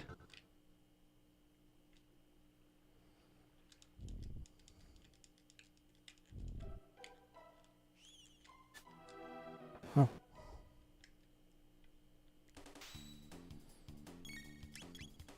Oh, darn it. Do that freelancer there.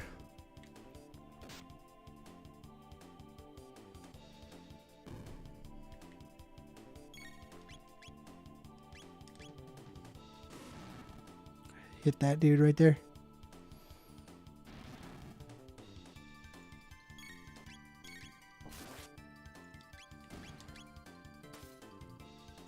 Do it. Nice. Score.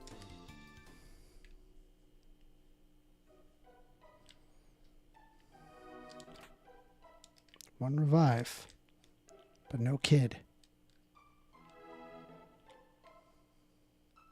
Sounds like a win-win to me. What do you think? We call it? I think we probably have to call it. Yeah, no, that's fair. Yeah, let me finish up this fight. We'll save, and then that'll be it. Darn, I thought that we were going to get more towards the end, but nope. Everybody just kind of was like, yeah, peace. Why do you think Some that days happened? It'll be busy. I don't know. Maybe they just didn't like a topic. I don't know. People are crybaby. Maybe they just didn't care to hear about God. Maybe. Well, I find a lot of people get lost when you talk about it. Not you. I mean, like when people talk about God in general, because they either don't understand or they don't give a shit to hear your opinion. Okay. All right, I think I did finally find where I'm supposed to be. Got to go up in the Denadoro Mountains and do some cool stuff. Hey, Quinny, we're wrapping up. I'll invite you to speak, but we're wrapping up. I just wanted to talk to you in general. What's up? Dude, being a moderator was the biggest pain in the ass. Yeah, that's why I said don't do it. But it's like it's really weird because people are like, Quinny, you're a DEI hire, and I'm like, dude, I was recruited by conservatives. That was funny. I was there for that. Just silly. Yeah. Anyway, I'm gonna end the recording and the stream, so just hang tight. Okay.